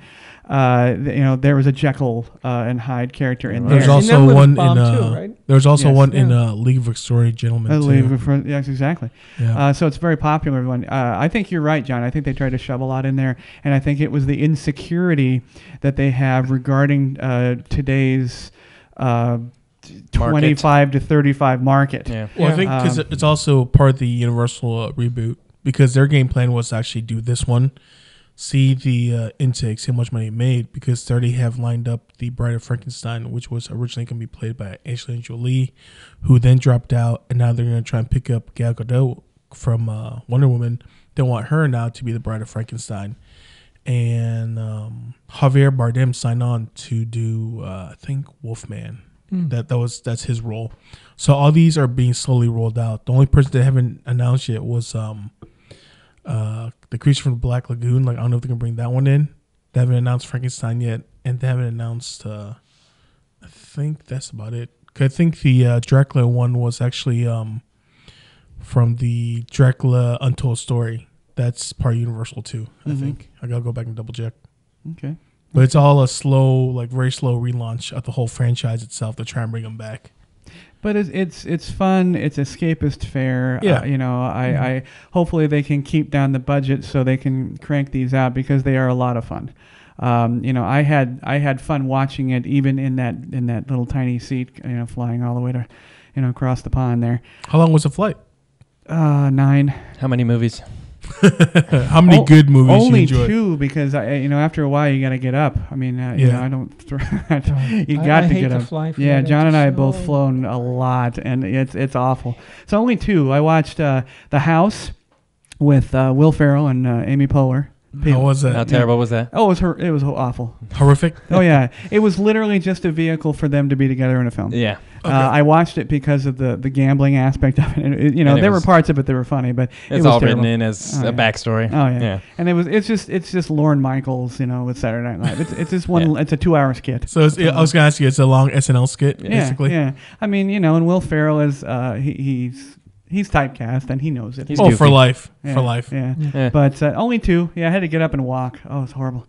But Yeah. Jimmy, you point out that maybe the studio thinks, well, the audiences they want to see all the it's just one action scene after another. Mm-hmm. But as Sam pointed out, even as a small kid, he could watch those old movies. And you think, well, why would a kid be interested in a black and white movie with by today's standards pretty cheesy effects? I remember when I But was the a kid, story is still there. watching Lon Chaney turn into the Wolfman. Oh, that was really Yes. cool. Now I look at it and kind of say, well, yeah, sure, they obviously could improve on that a great deal. But you're willing to for believe back then, it. though, for back then, because they still had to what tell they the had? story because Yeah. they really couldn't. They couldn't show it with the technology. They Yes. still had to. Yeah. Yeah. Well, the bars change over the years. I mean, I recently, caught the articles regarding a redo of Labyrinth, and so I said, okay, I'll watch the original Labyrinth. Well, I was like, I thought this was really good back in the day, and I'm seeing that I'm not enjoying this. Right. Not that it wasn't good or isn't good. I'm just not enjoying it, and therefore I shut it off. That's what I mean. It's and black. It's understandable. Yeah, it's black and white stuff. I mean, I can. My mother instilled in me a love for musicals and musical theater, and I still love watching those. But there's not a lot of technology that's involved in those. Yeah. I was gonna say that Because that's where the musical, its own storytelling comes category. in. Yeah. But with the movies, it's almost we've become spoiled by technology itself that we sometimes for the new audience they can't appreciate the old stuff. For me, growing up as a kid, I always try to appreciate the older stuff first, so that I can really appreciate the new stuff too. You know what I mean? So Yeah. being able to see all the movies like back then, how it was, Right. it was really cool. Like one of my favorites still for old movies, well, not that old, but was a claymation for Clash of Titan. Oh, Ray Harryhausen. was Yeah, the man yeah, that did hey, that. yeah. Yeah. Yeah, I he's really fantastic. appreciate those little claymation fighting scenes. I'm like, oh, that's pretty Yeah. cool. The monster I came love out the the Jason original and the Clash, dude. Argonauts. Oh, stop action! I mean, that he invented that. Ray Yeah. Harryhausen was amazing. Yeah. I Nice. can't even imagine sculpting all those and then moving Oh, them all. It's he's just amazing. bananas, yeah. Oh yeah. Oh, I loved it. crazy. Jason and the Argonauts Yeah, and when Clash you of did the it Titans. with the and, skeletons. but Yes. then Yeah, dude. but then you watch Harry Hamlin and I mean it's Clash of the Titans is tough to watch on an acting level at that point. The technology and the growth of actors has gotten so much better and Harry Hamlin was he went from that to L.A. Law and then I never saw him again. And so that's another problem is the acting levels have changed. You go from Birth of a Nation, where they created the very first feature-length film, and they had to make a horse stampede out of 3 horses, and so basically they just rode in a circle. Yeah. It was hysterical. But so yeah, but I don't know. I'm waiting to see the reboots, and see how they do. But I enjoyed The Mummy, Nice. But again, It looked good. Like for me, it looked I good. think you guys will enjoy it. Now, do Yeah. you want to spend? Oh shit! How much is a movie? 12, 15? Around $10-12, yeah. Yeah, something Yeah. like that. Okay. Yeah. Do you want to spend $12 or $24 if you want to bring a friend? You probably, it's. Or you can do the $5 deals now. There's a lot of those in Vegas too now. Yeah. Burn Theaters last month or the month of September. Yeah. It was $5 every day, and now it's $5 every Monday. And then a majority of casinos do $5 Tuesdays. I got to say that our friend Chris Gagne, he bought the movie pass, and he loves it. Yeah, he told me about that. Yeah, he said it's worth its money. $10 monthly. You can see any movies you want. Oh well, yeah. I'll take a look into it. But we will try to review more films as we can. Concierge Chronicle is next. It's our continuing series of arriving in Las Vegas. I'm told it's people's favorite part of the show. So we'll keep going with that. We're going to take you all the way to leaving Las Vegas, drunk and disheveled, and broken, after the party. After the party, but you've arrived. You've checked in. Now what? And I refer to this as Cold Stone Syndrome. For those of you who have girlfriends and wives out there who are Libras, and you know who you are, you can go to Cold Stone and you lock up because you just can't make a decision. You guys know Libras? Do you like astrology? Sometimes. Yeah. I know I'm a straight-on Taurus, but I don't know Libra too well. Talk to Libras. Yeah. The decision. You do not want them freeze captaining up, the ship. No. Yeah. So Cold Stone kind Syndrome. of food you want? Yeah. And see, not that circle again. Where you want to eat? I don't know. I don't know where you want to eat. There you go. But we mentioned the zombie horde coming down the marbled hallways of the Venetian and many of the hotels. We mean it. Are they all Libras? They just don't know what to do. Yes. No, they're a combination Libra Taurus. Because they're mean and have no idea what they're doing. Whoa. I'm a Taurus. Yeah, it's always somebody else's fault. Yeah, it's always somebody else's fault. Oh, well, that's true. Right. Yes. That's true. And so they would come to the concierge desk, and this is where John and I would shine, right, John? Oh, yes. John would fake a phone call and leave me at the desk. No, I didn't do that for you. I did it for others. But there we would be at the Venetian. For those of you who haven't been there, excuse me. There is if you're at the Venetian, which is the very first hotel they built, then of course there's the Palazzo and all the other crap they built. But the Venetian, there's a long hallway. When you come down the guest elevators, you then have to go through the casino a little bit down this long marble hallway, at the end of which was a gift shop. No, I'm just kidding. No gift shop. No jewelry stores, overpriced jewelry stores. And then there was the VIP room, which apparently we didn't have a lot of VIPs because they didn't do anything. Made us all angry because they just sat there and looked at us. And at the end of this and they closed early. And then at the end of the hallway, there was a beautiful view of us. Not the front desk. The front desk was a unique... So you were like the first person they saw down there was a coming left, right to you. There was a left turn to even see the front desk. Yeah. And so there we were. Rooms, yeah. There we were. So did you get the question, where's the front desk at a lot? Oh, absolutely. And where's the bathroom? Yeah, well, we got the most, and it wasn't the guest fault. It was, where's the bell desk? And it was called guest services. It says right there.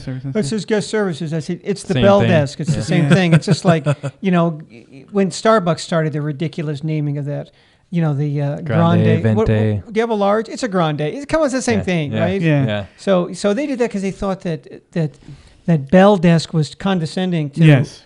I said, did you ask the bellman? I asked him, on your tax return, what do you put down for your occupation? Bellman. Yeah. So you're not offended by that? No, this is stupid calling us guest services. That's right. Well, it's because you couldn't go with bellwoman, bellman. The Venetian, I think, I may be overstating this, but I think was the first hotel to begin that sort of euphemistic retelling of all the positions. Right. It was PC about everything. VIP services turned into something, and bell desk, of course, was guest services. And all it did, as John explained, was confuse people. Yes. Yeah. Guest services sounded like...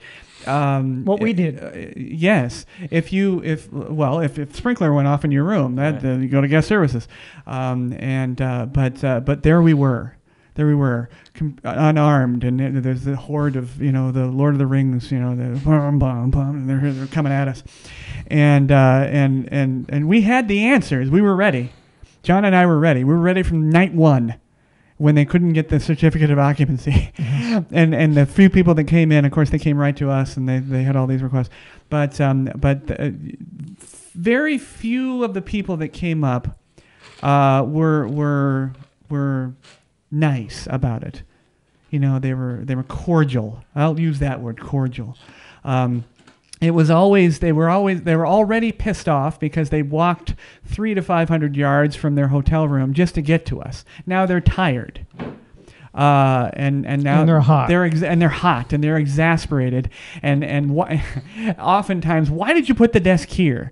Well, I wasn't involved in the blueprinting of the hotel, you know. And John and I we often would let our irreverence fly, and say things like that, especially at the end of the evening. But when the nice ones would come up, they would say, "Oh, what do we do?" Well, what do you do in Vegas? I mean, there's eating, there's playing, there's gambling, there's shows.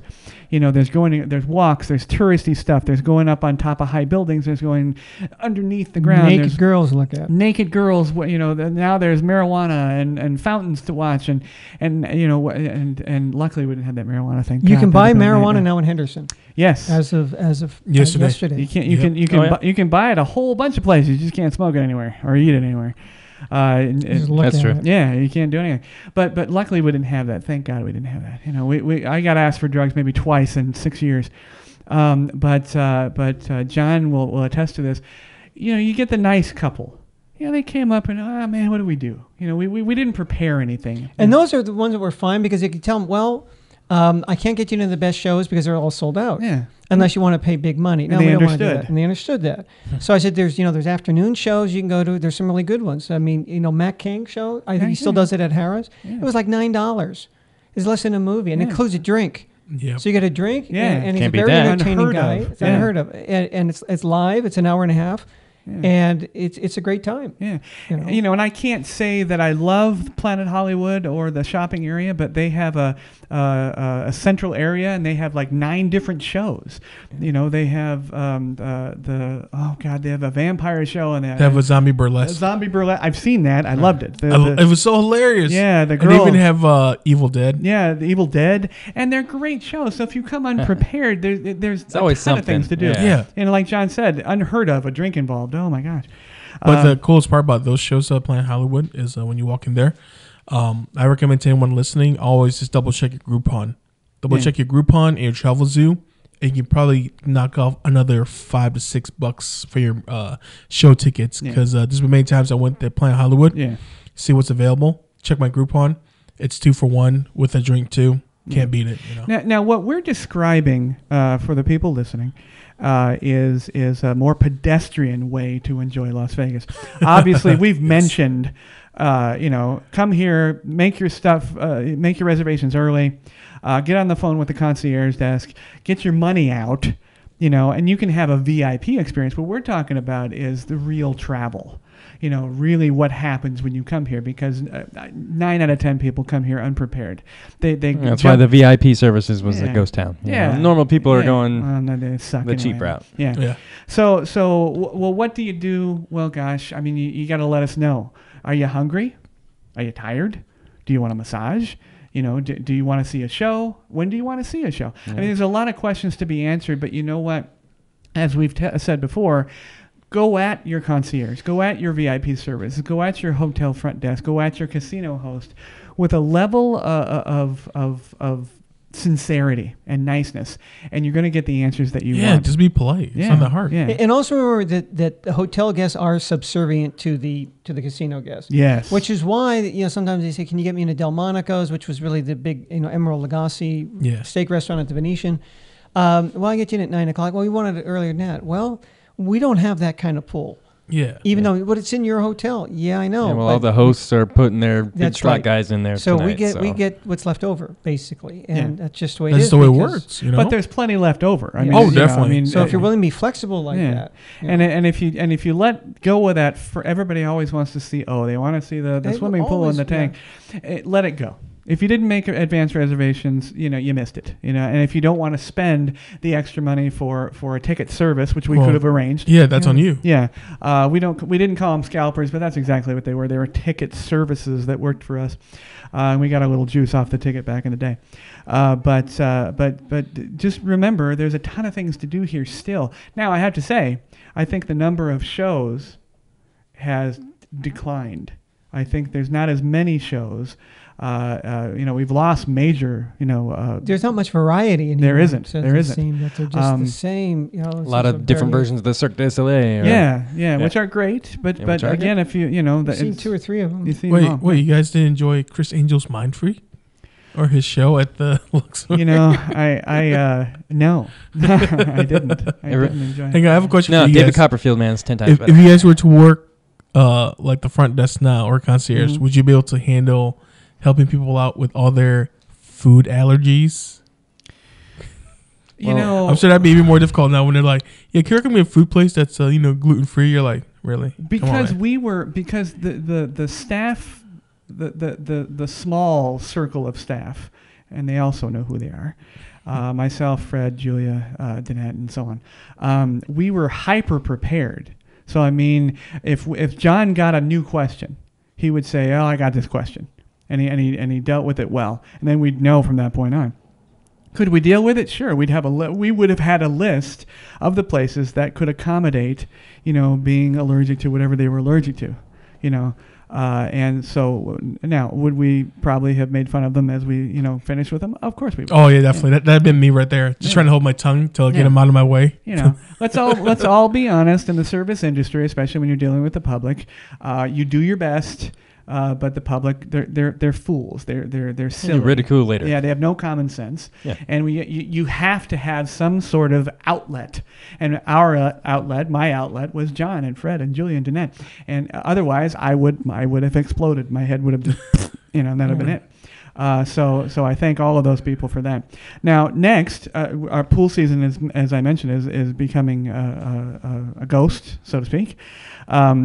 Pick a pool and stay there. I don't mean necessarily there for the week, but stay there for the day. You can't pool hop. You can't really do it successfully. There's the cabana. Everybody wants the cabana. Well, which will cost you more than your room. Cost you more than the room, and it's disgusting, and they don't wash it. Yes, but if you need a private area, make the arrangement. Arrange it early, and you'll be able to get it. Sam's laughing. Just tell them to give them a double cleaning there. Yeah. Oh yeah. Give me some scrubbing bubbles and a cocktail, and then just give us a bottle of Lysol, bottle of Purgel. We'll just along with the bottle of vodka. Yeah. And get out your tip money. And get out money. Wait, what? Tip? Yes. What's tip? And you know what? You can suddenly turn yourself into a VIP. The servers will help people. The people always think, well, they shouldn't. It was like, well, this is the way the world works. It's the way it worked back in Sinatra's day. It's the way it works now. Don't try to change it. Tip them, and you'll get better service. That's right. You'll get my God. You'll get a great little cabana, and you'll get a hot chick serving you drinks, and you can enjoy all the boobies at the pool. So for sure. Well, until the moms campaign against it, right? Oh, that's right. Yeah. Don't forget sign the about that petition. Yeah. I want to sign the petition about not letting the moms parade around the pool. That's right. That's right. In swimsuits, it shouldn't be allowed that they make a large in a bikini. Just don't allow it to be made. I mean, sorry, but we won't even freedom to wear it. Wear it at home. That's please. Right. We were not even discussing this. This is not Walmart. We're not talking about the one-size-fit-all situation. No, and it's not, and that's changed too. Have you seen that? It's one size fits most. Oh, is that what it is? Oh, it says that now? Sometimes. I'm so happy. Yeah. Jamey, do you remember the time, and we had our manager, and I really feel sorry for us very often, in retrospect, Nicole.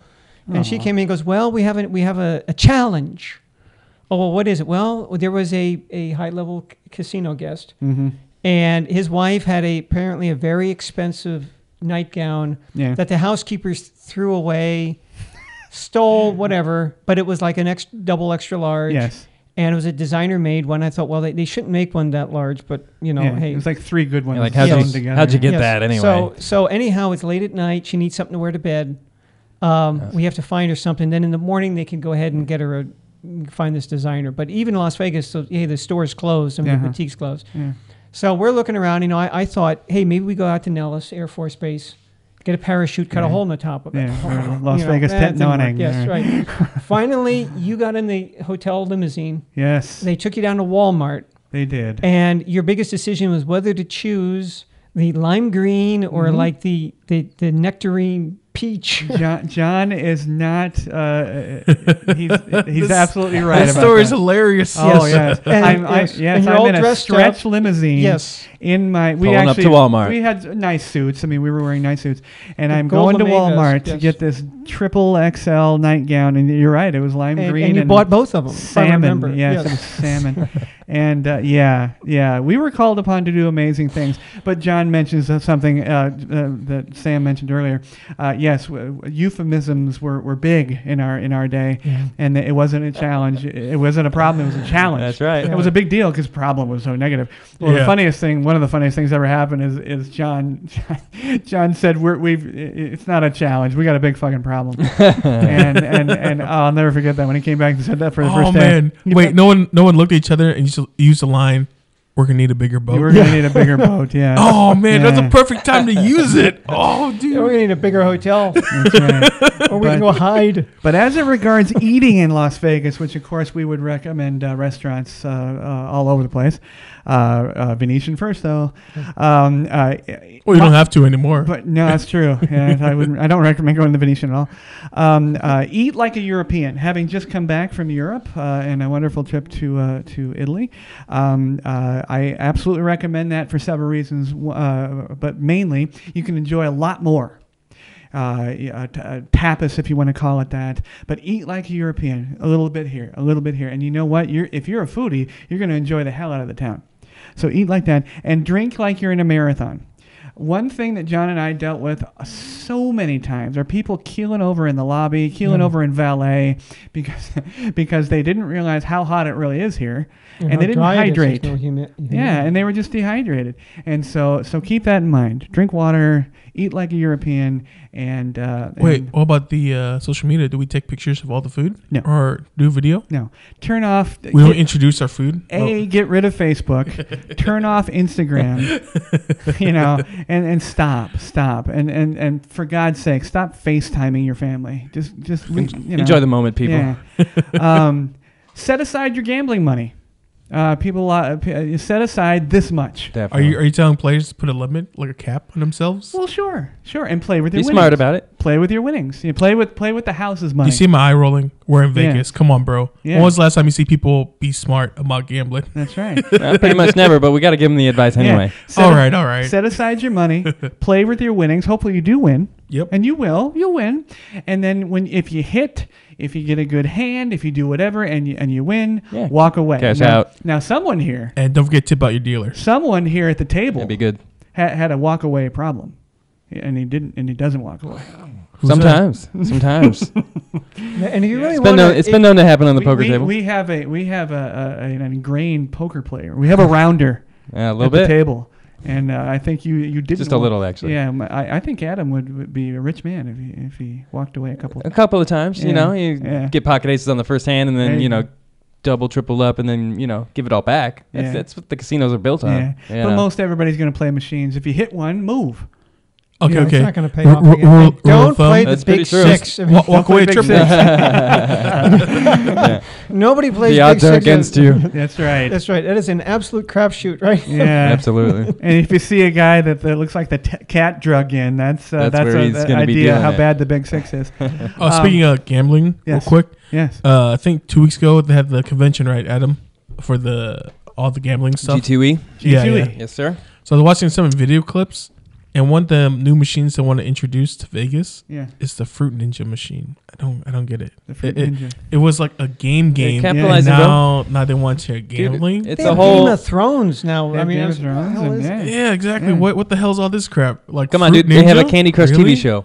How They is do. any of this surprising to you? Yeah. When are these if somebody's real hardcore, when do they have time to watch anything like gaming? Do they have any reference of what that is, or is that just all? Well, as we've mentioned before, Adam's brother is a designer coder, and he makes the Sex and the Cities. He makes the Game of Thrones. I don't know. Have you heard what he's done recently? Nothing big right now. Nothing big. Yeah. But and it's kind of an amazing story. In fact, I wouldn't even mind talking to him on the show regarding how they don't. It's not just a bunch of coders sitting in a room. That's just one part of it. They have a marketing team that has to acquire the licensing to all this. Exactly. And it's a whole. It's thing. a lot of work. Yeah. And actually, your brother's company is based Konami? it's not Konami? Aristocrat. Aristocrat Gaming has ties, and I think it originates in Australia. and they have all that to deal with. So it's quite amazing. It's quite amazing. Oh, they have huge legal teams. Oh yeah. So are those really then for the tourists? Then just hey, I'm familiar with that. With show. this, they're all the same. They're just flashy, and they got different popular characters. You know, like their job just to draw your attention. Basically, shiny things, and I know that when I walk through, typical me, all the little hot chicks on there, they catch my eye. You know, they've got little, hot. No, I know. I go back to the '80s when I lived in Japan, and there was a place that we could play pool, and they had video games. Of course, like I said, this is back in the heyday of the arcades. Yes, probably '88 or something like that. And he would play this mahjong game where if you won a hand, or I don't play mahjong, but whenever you won, there was a high school girl, or she was in a high school sailor uniform, because that was a fetish. It still is for these Japanese guys. The girl, even though you look at it like in the video store, you see the porn. There's always a girl in the sailor suit, which is, even if you look at, wait a minute, that girl's like 25 years old, but she's supposed to be a high school girl, right? But anyhow, he's playing this game, and if he wins it, she takes off a piece of clothing. Nice. So he's over there and playing pool, and he starts screaming, guys, she finally got her to take her top off. So we go over here to look. I thought, it's a drawing, it's a cartoon. Dude, come on, there's nothing to see there anyway. But yeah, you get into that. It's an attraction. It is. But it's like a little bonus side game, just like the slots. You get a little, animation here and there to keep your attention. Yeah, fishing. There's always a fishing game. Yeah, but 6 of your budget. And surprisingly, those are the ones that make the most money. The random themed ones like. Or Tabasco, Tabasco. When I would play. I think they have to consider the slot machine like a pinball. You're not going to get your money back, so just enjoy it like that. Have fun. Just go in knowing you're going to have fun. Set aside your budget. If you're a table player, set that budget aside, and review the rules. Don't be the guy on the hooks that everybody hates. Know your dice rules. Roulette's pretty simple, but you can learn a whole lot about that. But knowledge is king in Las Vegas. If you got to learn about everything, how to use a concierge, how to play roulette, how to make a dinner reservation. Should we tell our listeners that snake eyes are good? Should we tell them that? Can be if you're betting on the dark side. But no, learn it. But the number one thing I would say as a person who's lived here so many years is take a day to be a tourist. I think every city, every trip that you take deserves that. Don't be afraid that you're doing the touristy things. Go up in the stratosphere and have a drink at the what's it called? Top of the world. Top of the world. To have lunch at Mon Ami Gabi at the Paris and watch the Bellagio fountains. Do all the fun things. Do all the touristy things, and you're going to feel a lot better doing that. You can do the club later on that night. And the one thing I always recommend to people, which a lot of people, Sam probably thinks I'm crazy, but see Las Vegas in the day. Oh yeah. See it early in the morning, and you know what we're talking about, because you'll see some things that are going to be stories you can tell your kids. You can tell all your stories you can tell in your own podcast. That's right. You can tell all your friends when you get home that weren't able to go. Oh my God, I saw this guy. Crazy Vegas I saw story. drunken Gene Simmons fall in the Bellagio fountains. That's right. And see it during the day, and then see it at night, and it's really a wonderful a difference. You're totally right. There's that magical hour where, like early in the morning, people are getting off of work. Yeah, and you're seeing those people leaving get the done club. partying, leaving the club, and just stumbling, trying to make it back. That's when you see those real zombies just trying to make it back to the hotel. Or you see the guys that have been on the table for 24 hours straight. Yes, the ragged look, the untucked shirt, the cold sweats. You're like, you've been playing, buddy. And they stink. Yeah. Oh yeah, it smells like cigarettes and bourbon. But Las Vegas is a Las Vegas is an extremely clean city. I honestly, with the exception of maybe when we have big windstorms, which we have often, unfortunately, I'm always impressed with our infrastructure. It's very clean. When you walk around Las Vegas, you're not jumping over trash and there's not dog rats shit. and dog shit. It's very clean. So when you walk around in the morning, it's the same as walking around at night. It's a great place to people watch and walk around. Now that brings me to gear grinders. I because we the hiatus we just experienced at the Pod Bay door. Jamey's been building up here. I've been building up. I had a wonderful trip with my family, and we went to. I spent a day in Amsterdam. You mentioned that earlier. Great place. I didn't get to see a lot of it. No, I did not see the red light district or anything. Trail mix? Have I gotten no. that? Maybe I can mark. I got to do the canal tour in Amsterdam. It was fantastic. And then we went to Venice. Beautiful, surprisingly clean. Lots of mosquitoes, you can imagine, because of all the river. So I had a wonderful place. Visited the gondolas. I had the gondolas. No, gondolas. Was there a flume ride?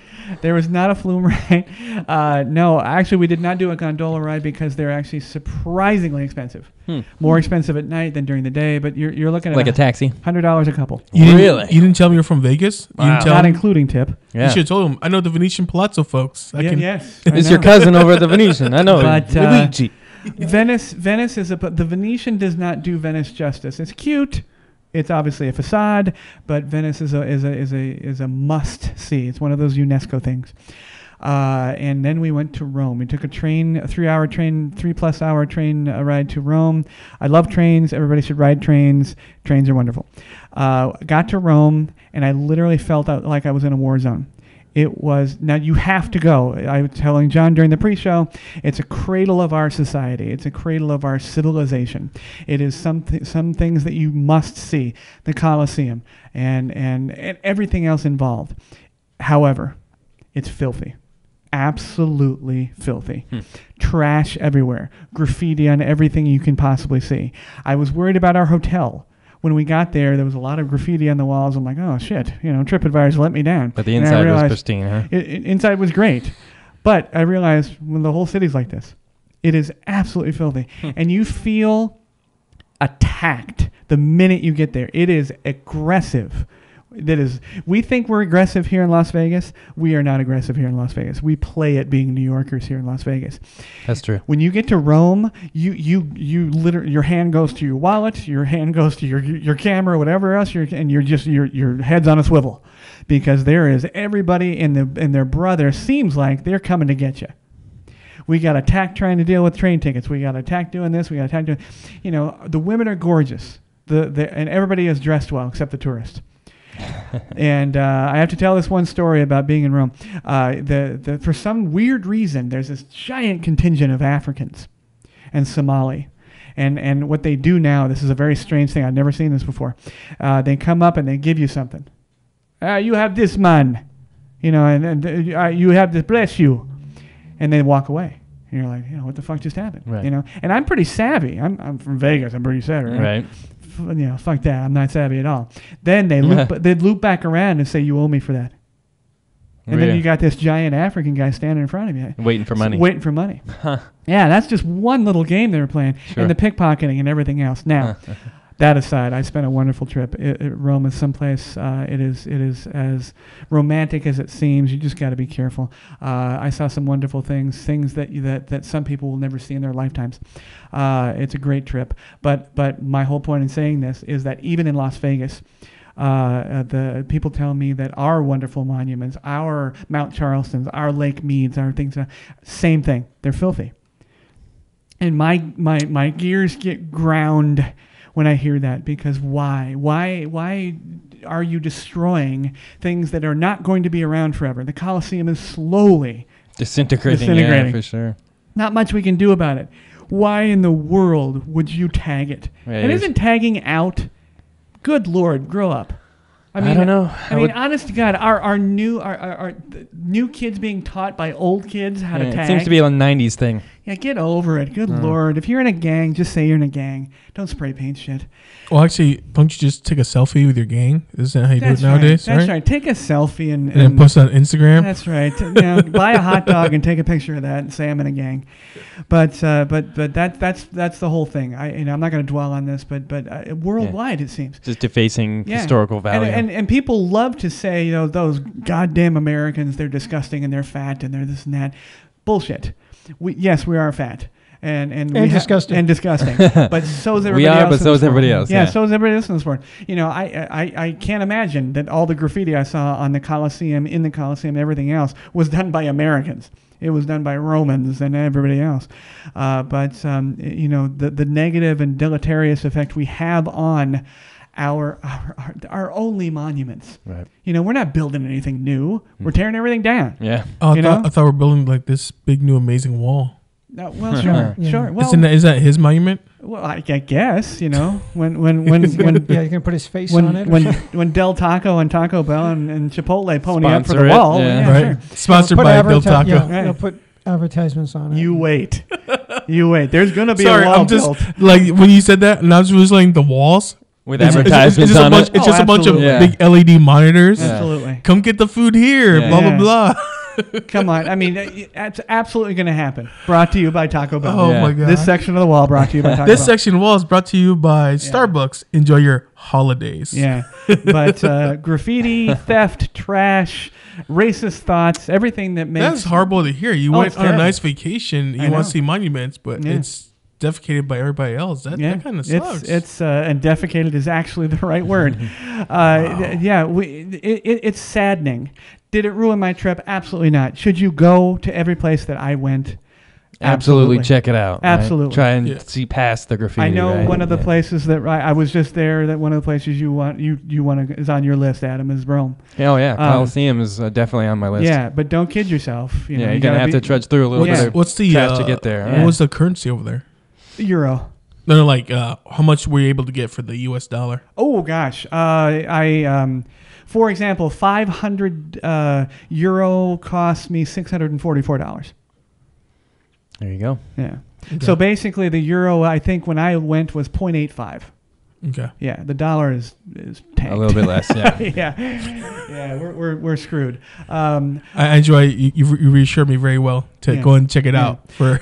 But strangely enough, you think it's going to be wildly expensive. It is not if you're very careful and you're looking $6 to $10 for meals and very much like here. Well, plus the food's very fresh too. The food is I very assume fresh. it's made like on the spot. It's right really there. Good, amazing. Yeah. I mean, it's a wonderful place. Do you have pictures by any chance? Yes, I'll. Put No, the professional photographer didn't take any. No, I didn't take a one. No. Pictures of his food. I took a selfie. Yeah, I guarantee he doesn't have any pictures of food. No. I kept waiting for I'm the just teasing you. live feed on Facebook. I will. Oh yeah, you didn't live feed us. No. We would. Viewfinders is live. I will. Yes, Never. the viewfinder was definitely in Rome. I will add a couple of pictures on the blog. But Nice. I That's cool. think That's cool. I think everybody and my family had a great time, and I'm glad to be home. I'm glad to be home. There is a reason. I know everybody loves the newsroom and Jeff Daniels' speech. Is America the greatest country on the planet? Probably not right now, but we are the greatest for a lot of reasons. And I was just there. Had a little reminder about home. I gotta tell you, when I flew into JFK and that New York cop said, "Hey, how you doing?" I was fucking happy to be home. You're like, where's the nearest pizza? Yeah. Give me a good old slice of pizza. Yeah, it was good. It was good to see a good old New York cop. But we'll get past that. So don't screw up our monuments. Stop graffiti. You're being an idiot. Area 52, I got some cool ones, and then we will call it a day for this podcast. Bellagio, did you guys know, has more rooms than residents in the original town of Bellagio, Italy. I didn't know that. Yes. Now, That's did you get a chance to go there? I did not. Bellagio was a little bit further north. But did you go? I mean, they were the competition anyway. Yes, right? they were. What's the count? The population? 3,950. That's the rooms. That's the number of rooms. How many people in the original town? Less than that. I didn't have that number. I didn't have that number. Crazy. And Vegas is also the home to the largest piece of the Titanic ever salvaged. It is dubbed the Big Piece. I did not know It this. is Where's that still, at? yeah, it still rests now at the At Luxor Hotel. They have at this room? Along with many other pieces of memorabilia. Again, for all the newbies coming here, or maybe somebody that's come here a million times, so many things you may not know about. That's one. Titanic. You know, you can go over there and see. It's a wonderful display. Do we still have the human's body display too? I It used to be at the Luxor, and then they moved it, I thought. There was a Humans in Rome, strangely enough. There was one of those. Oh, did you check it out? I did not. I checked out the Leonardo da Vinci Museum. Oh, nice. Unbelievable. Nice. Yeah. Nice. We owe him our salvation. He designed not only the machines that we use, but the concepts for them. Right. Amazing. So if you're ever in the middle of Vatican City and there's a Leonardo museum, go to it. It's amazing. Don't miss it. Yeah, don't miss it. And lastly, we have a lot of games in Las Vegas, and like Sam said and Adam said, don't do Big Six. Don't do Big Six. Candy Crush. Stop. Stay away from all that stuff. The Walking Dead slot machine. Walking Dead. Rick is as lame as he is in the show. And starts up next week. Ninja. The Sunday. Ninja Super Fruit. Fruit Ninja. Fruit Ninja. Yeah. Stop. But we have a lot of games that have gone by the wayside, and I call it Lost Vegas for sure. The game Pharaoh. It's either Pharo or spelled like Pharaoh of Egypt, or they also called it, and more appropriately, Pharaoh Bank. Late 17th century French gambling card game. Got a lot of those from the French. Thank you for the French, apparently. It descended from Basset and belongs to the Lansquenet and Montblanc family of games due to the use of a banker and players. Okay. So, and Montbank describes that, and you'll hear that described a lot when it comes to Baccarat. And Pygo. And Pygo, exactly. Winning or losing occurs when the cards are turned up by the banker and match those already exposed. Long story short, you're basically it's the player banker kind of situation. Again, a lot like Baccarat. You'll remember this from the movie Tombstone, starring Kurt Russell and Val Kilmer, of course, Wyatt Earp and Doc Holliday. Now you can actually find a Pharaoh table and description at the Clark County Museum. Again, check the blog for a link. I will link that directly. The last place to the last place to run a Pharaoh table was the Bingo Palace, Palace Station, right down the street from Herbs and Rye. In 1978-79. The reason Pharaoh died was pretty simple. The percentage was not enough for the house. That was the short story. Okay. The long story is it was crazy easy to cheat for the house to cheat. And there was a story that I read, and it got so bad that cowboys would come in to play Pharaoh, grab the deck out of the box, which is what they used to cheat with, and nail it to the table and rip the cards off. And that was the only way they could make sure that there was no cheating happening. Nice, wow. Huh? So the odds were against the house, so they had to cheat in order to bring the odds up. Exactly. That's how it's done. Exactly. Yeah. So then when they figured out the way they could go against the house, they were like, nope, take this game off the floor. Oh, yeah, they had a way around with blackjack, right? Just invent the shoe. That's right. Single deck, put more decks in there. Wait a minute, I got how did I get 2 jacks of clubs? Yeah, how do I count this many cards? That's right. But if you remember in the movie Tombstone, Billy Bob Thornton was a dealer, and he met Wyatt Earp, Russell's character, and Wyatt Earp was going to acquire a percentage of that particular hotel, and he had to get rid of this dirty dealer. And one of his big lines was, "It's like playing with my brother's kids." And back that ace, and I'll blow you up that Wildcat's ass, I believe was one of the and but that was Pharaoh. It's no longer around. Now John has an interesting story about the Pharaoh being used in a version of shuffling or magic. Yeah. Yes. A lot of one of the subcultures I used to hang one of my hats in was the underground magicians in Las Vegas, which you go back to even 2000, there was that magic revival. Mm-hmm. It's pretty much dead now. It'll come back at some point, but magically, yes. In 2000, there were a lot of shows. You had Lance Burton, you had Siegfried and Roy, you had Steve Wyrick, you had Caesar's Magical Emporium. Mm-hmm. And who was the lady? Who was our favorite lady? Linda, First Lady of Magic. Yeah. Yes. The little hot blonde chick at C2K. Right. Yeah.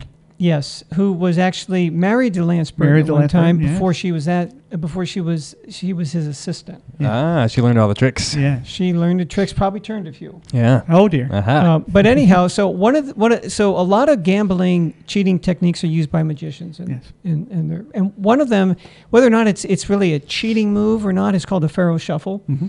And in the game of Pharaoh, when the hand is played out, you're left with the deck. 52 cards divided evenly into 2 talons of 26. So a Pharaoh shuffle is taking the cards and being able to shuffle them exactly into the right spot. Yes. Yeah. They call it either an in or an out, depending on which is the top card from which side, whether you use the right or the left.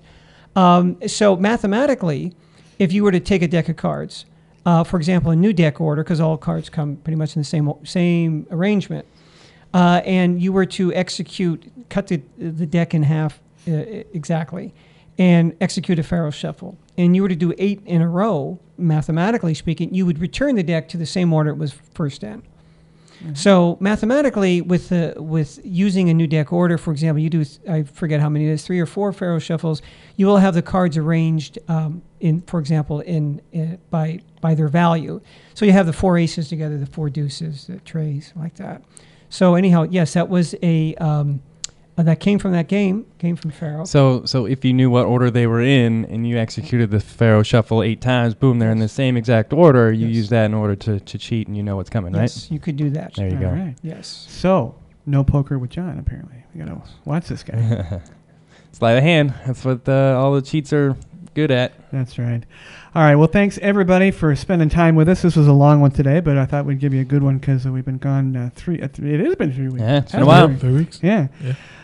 Sam, I'm glad you're here. Thank you. Thanks for being here. I'm glad to be back with you guys. That's glad right. you're back from vacation. That's right. Sam's feeling good. Feeling good, yeah? Yep. No more weekends in jail? No. No more weekends in jail? Drunk tank? No? Nah, that's No. for Fights. I'll save the drunk tank for Adam. No, yeah, that's right. That's right. You don't want to mess with Stan. He's too big. Adam, good to see you again. Absolutely. It's been fun. Even though he's a Cowboys Thanks, fan. I don't know. Do they even still play football anymore? No, Sometimes, right? Yeah, Yeah, there's a bunch of people. I heard that kneeling Rumble and- guy's a good announcer. Yeah. I like him announcing so far. He's pretty good. Thank you. Does he sell pizzas yet or anything like that? I haven't No, seen not him. yet. Listen, Papa John We'll only leave- wants we'll leave winners. that. I That's see, right. that's right. Only winners okay. get it. That's right. No, I'm sorry, Adam. I'm sorry. Nice. No, after Landry and Staubach, there's nothing that enticed me about the Good old Tom Landry. Yeah, Hey, that's when they were called America's team. that's right. We were in the playoffs like 25 straight years. There you go. It hasn't happened in about 25 years, so That's right. nice little flip of It's the coin. bound to come around, right? It's bound to come around. It's going to happen. You know? It's going to happen. And our Just to watch. I mean, that's look, right. look at baseball. All these teams that haven't been there in like 20 plus years are starting to make Yeah, their go comeback. Dodgers, by the way. Yeah. Dodgers in the What? series. Yeah. What? Yeah. Get the fuck out of here. And Big John Thorpe, our metal maniac. Thanks, Thanks John. for being here. Thank you, guys. We're all going to be here next week. We film and record on Saturdays, and you guys get the results on Tuesdays. This next one will be our Halloween special. Come back for that. We're going to have everything themed Halloween, and I will guarantee you there are some stories about Vegas that you have no idea that we've gone through regarding A Halloween. nude Halloween topless report. That's right. Yeah. That's right. I'm know gonna find all. That's everything. too easy. That's Everything. too easy in Vegas. John and I have pocketed stories that are ready for Halloween. We have cheerleaders and adult movies and all kind of stuff. So Midgets, too. Midgets. That's right. Can't leave out the good old midgets. We have. You know that's a good story. That's right. We've got mini me's and nude witches, and we got all kind of stuff. So come back here next Tuesday with us, and again check it's podbaydoor.com, and check our blog. The long version is podbaydoor.wordpress.com. Otherwise, go to thepodbaydoor.com, click on WordPress, and you can see all of the enhanced stuff that we put on there. All the trailer links, all of the Pharaoh information links, Clark County, everything that we talked about, and I will try to make sure that that we have links to everything. And then John's going to start a new article. I think, John, we're just going to let you go, write whatever you want. Uh-oh. And Adam and Sam are going to contribute as well, and me too. So please check back with us. Thank you so much. Thanks, guys. We will see you soon. Thanks to everyone listening and watching. You can catch the Podbay Door on the Podbean app or any of your favorite podcast apps, including iTunes, Google Play, TuneIn, and Stitcher Radio. You can watch the show on our YouTube channel at the Podbay Door Podcast. Please download, like, and subscribe. Our social connectivity screen is coming up.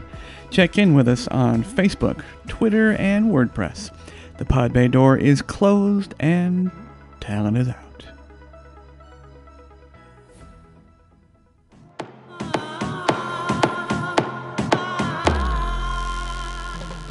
Hey everybody, thank you very much for tuning into the show. We would love to hear your show suggestions and comments. If you're watching on our YouTube channel, please click to subscribe. You can also connect with us on Facebook using @PBD Podcast, on Twitter using @TPBD Podcast, and on WordPress at thepodbaydoor.wordpress.com.